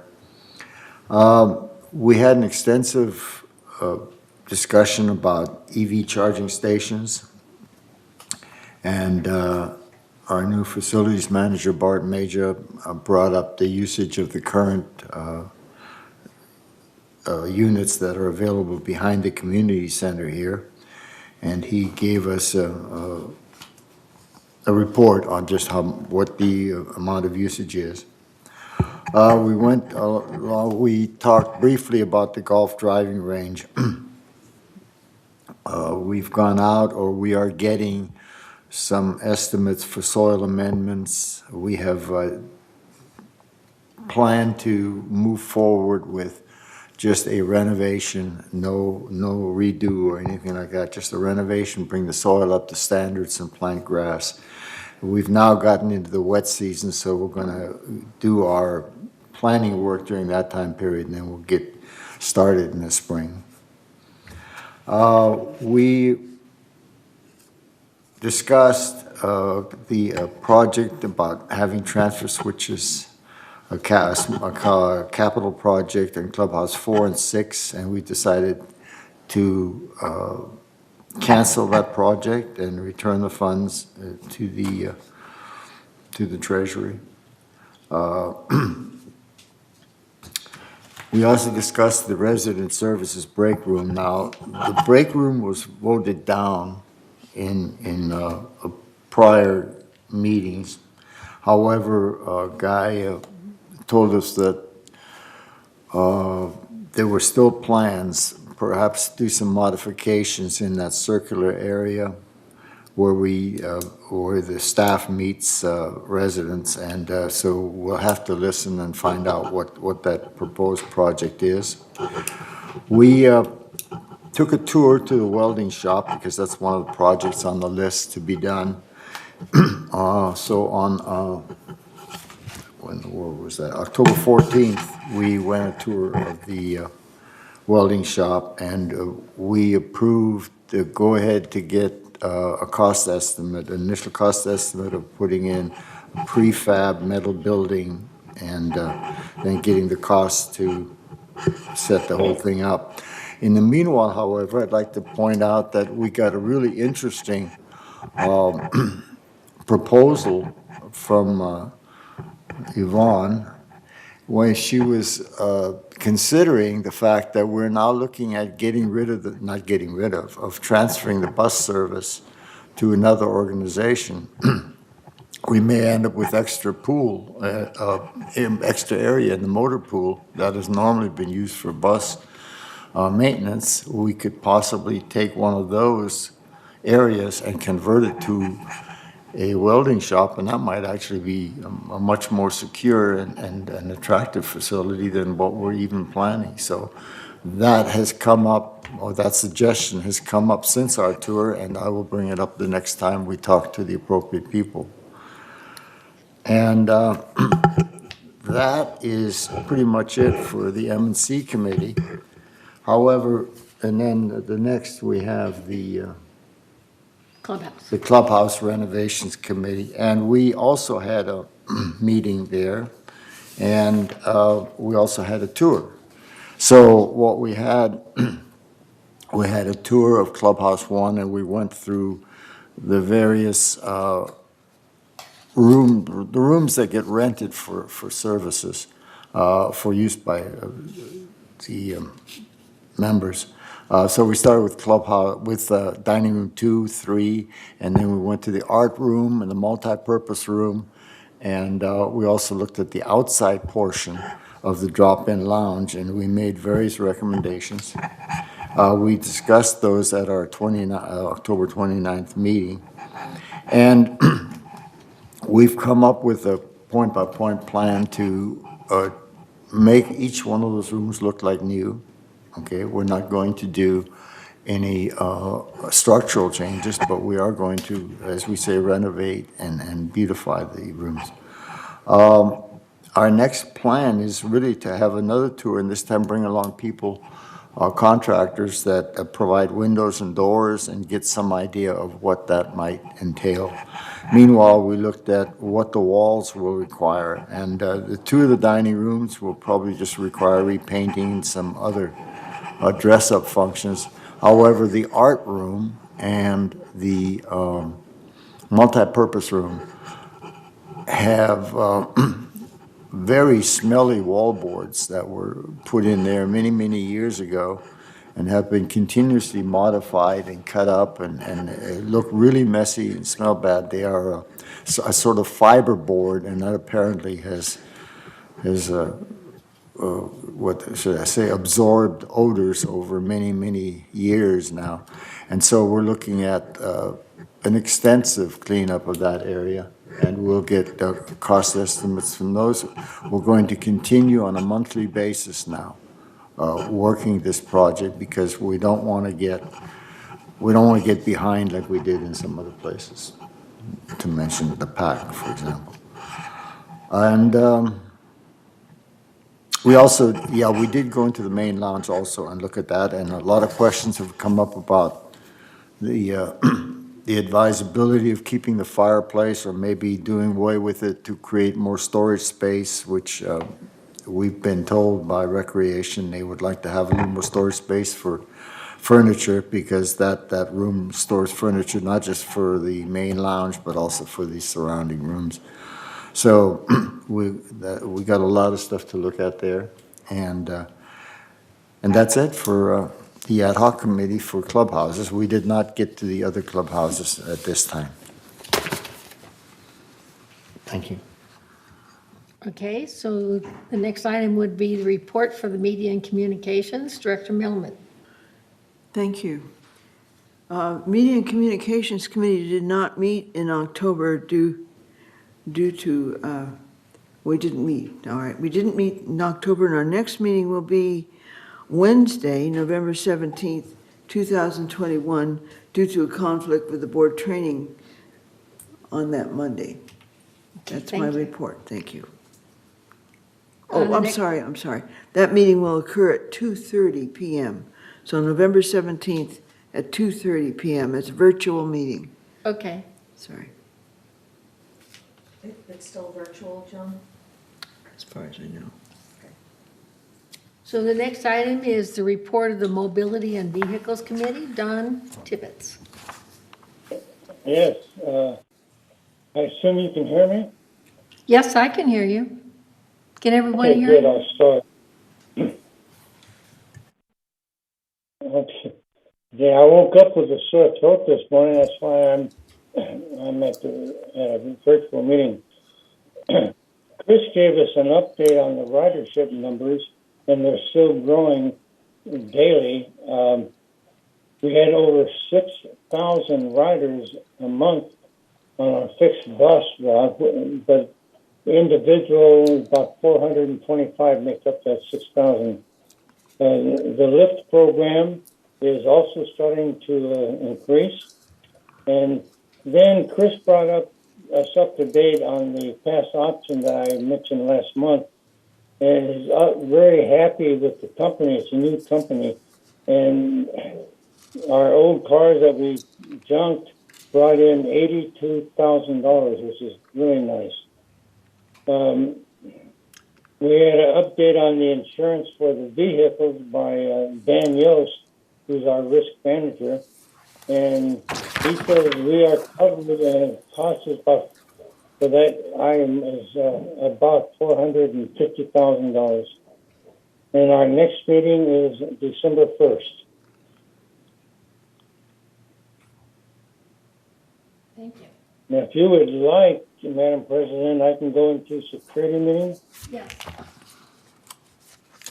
Okay, first of all, I'd like to thank Debbie for taking over, for opening the meeting. I was having problems getting on, and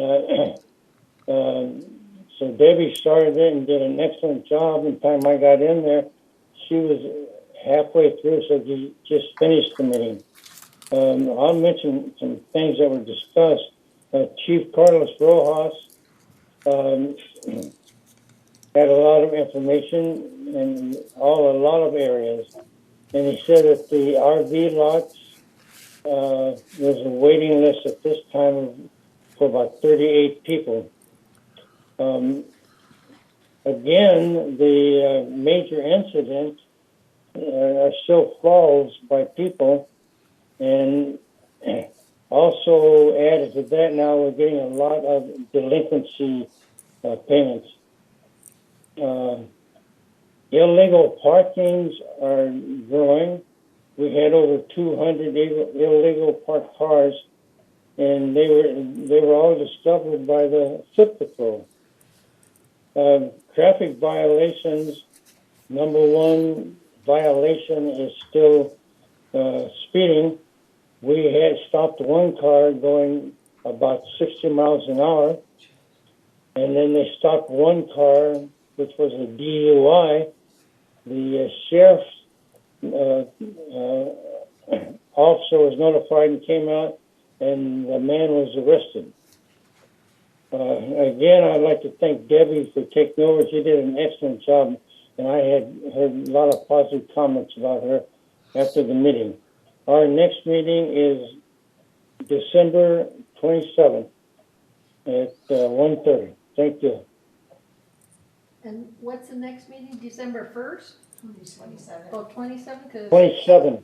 Okay, 'cause it's, okay, thank you.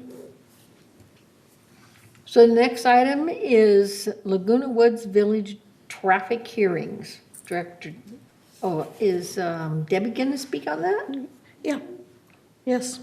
Okay. So we had our traffic hearing meeting virtually, and we had several people on the docket who wanted to come and plead their case, and we actually had many no-shows.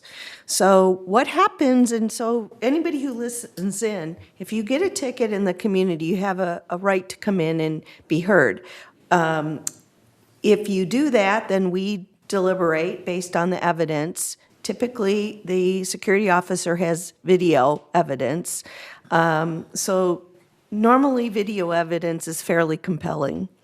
If you don't show up, you can either pay your fine, and if you decide that you want to plead your case and you don't show up, you're going to be found guilty automatically because you didn't show up.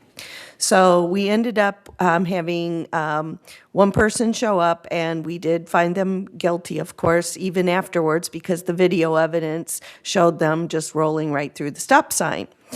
So that prompted me to go to the security meeting, which is why I went to the security meeting. And I just want to reiterate to everybody out there, we are having a big problem with speeding and rolling of stop signs. We have a community that walks frequently.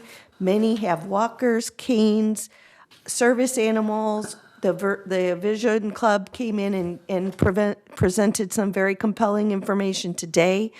Please be careful when you are driving inside our gates and outside, but inside our gates. Stop signs, we need to stop at stop signs.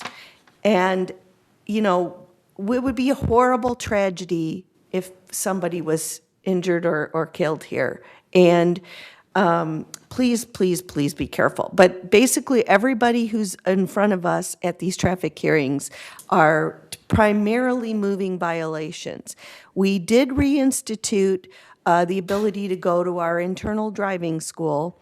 And you know, we don't report anything beyond our security, except for what Mr. Tibbetts mentioned with regards to the DUI. That did involve the Orange County Sheriff.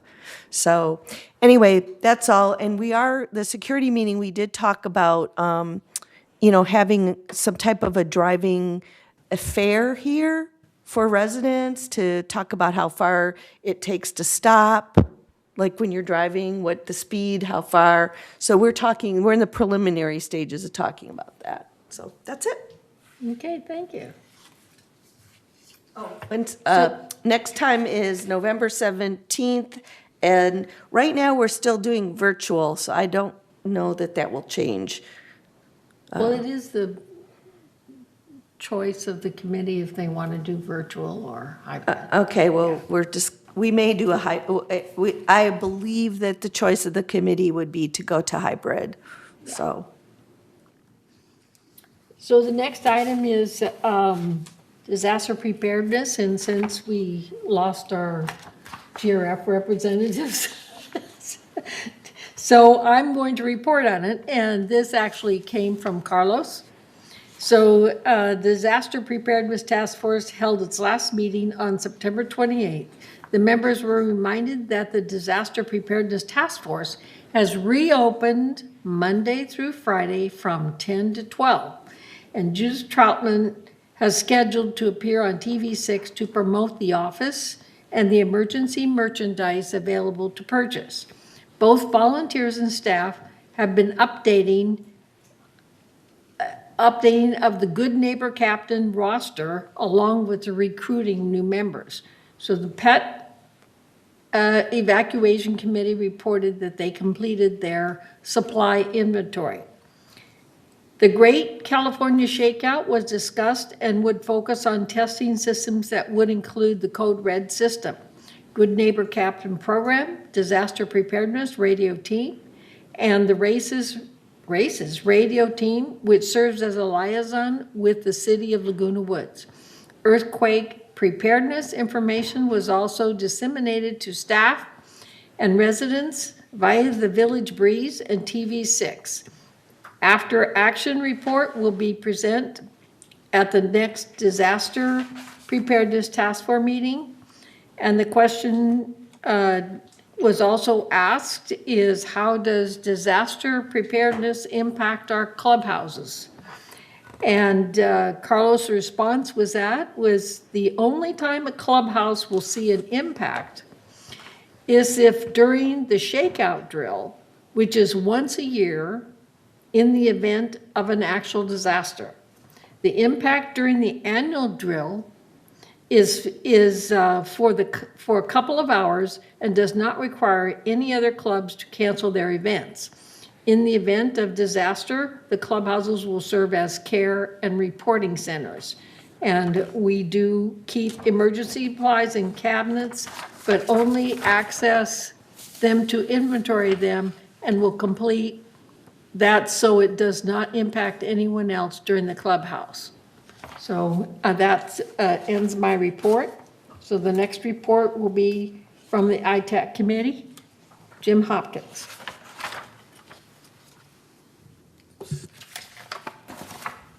Thank you, Madam President. The ITAC committee did meet on Friday, October 29th, and we welcomed our one new member, Mark Laws, and also acknowledged another new member, that's Anthony Liberatore. We also discussed where we've been a long way. We were bringing the new members up to date. And in doing so, we kind of realized where we have been. We started as the Software Research Committee, which was, I believe, started as an advisory committee, started by Sue Margolis and Andre Torb. That then developed into a GRF committee, all right, which became the ITAC. And that initial committee started off with some 80 to 90 different software solutions that we currently use in an effort to understand all the functions within the community and how they serve the community, and narrowed it down to about 20 off-the-shelf software solutions. From that, the ITAC committee took that process, narrowed it down by interviewing and doing analysis on those 20, narrowed it down to 3. We're now looking at those 3 possible solutions. We have actually interviewed all 3 of those solutions. That means the ITAC committee has interviewed them.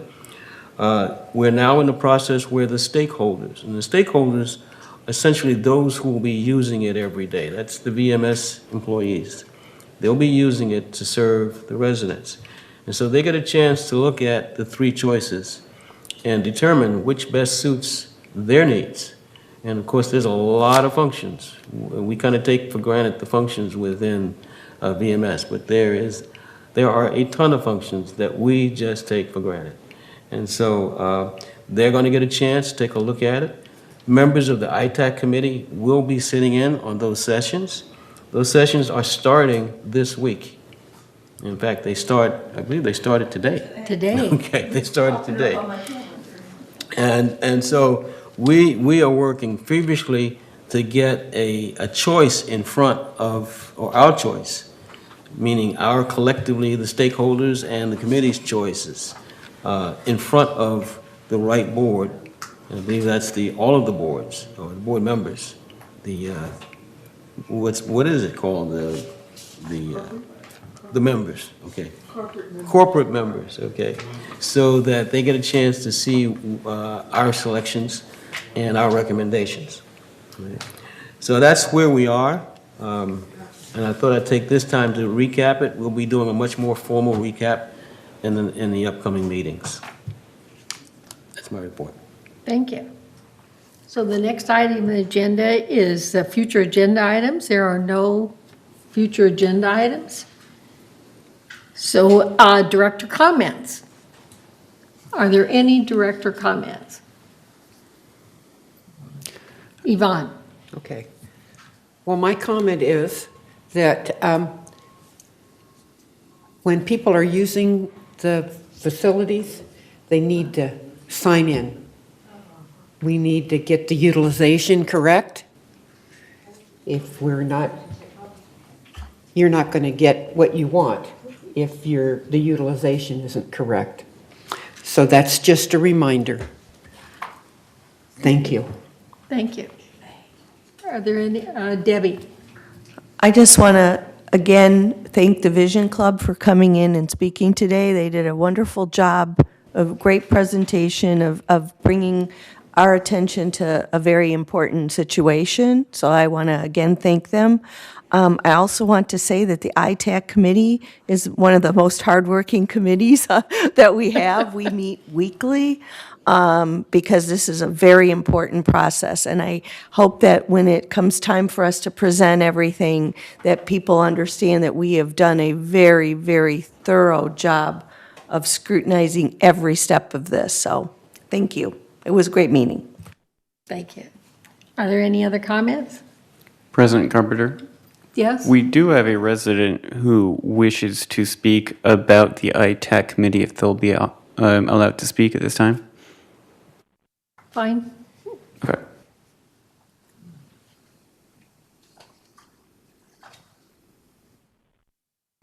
This is Mary Wall, Yeah. 239D. Good afternoon. I'm sorry I'm a little late here, but I just saw on the screen there about the IT is going to be in closed session. Is that correct?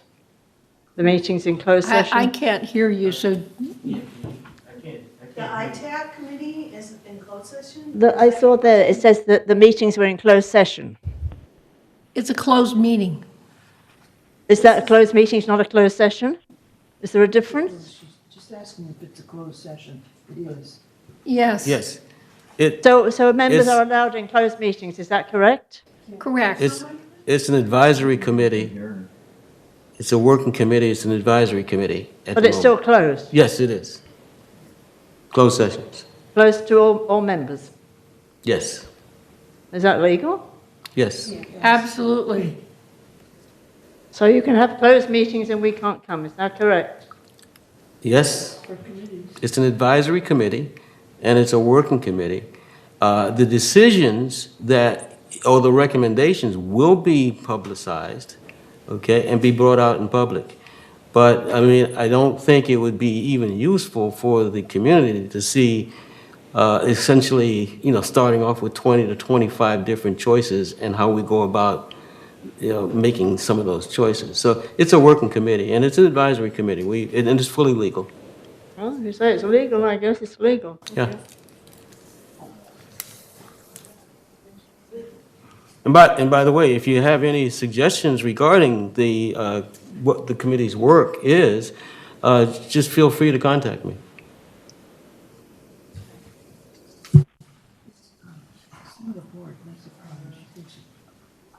Okay, thank you. Are there any other comments? If there are no other comments, we will recess and we will go upstairs for our closed meeting. And Dawn, we'll miss you. There's food there for you. I'll eat your food. Okay. If you want us to save some, we'll do that too.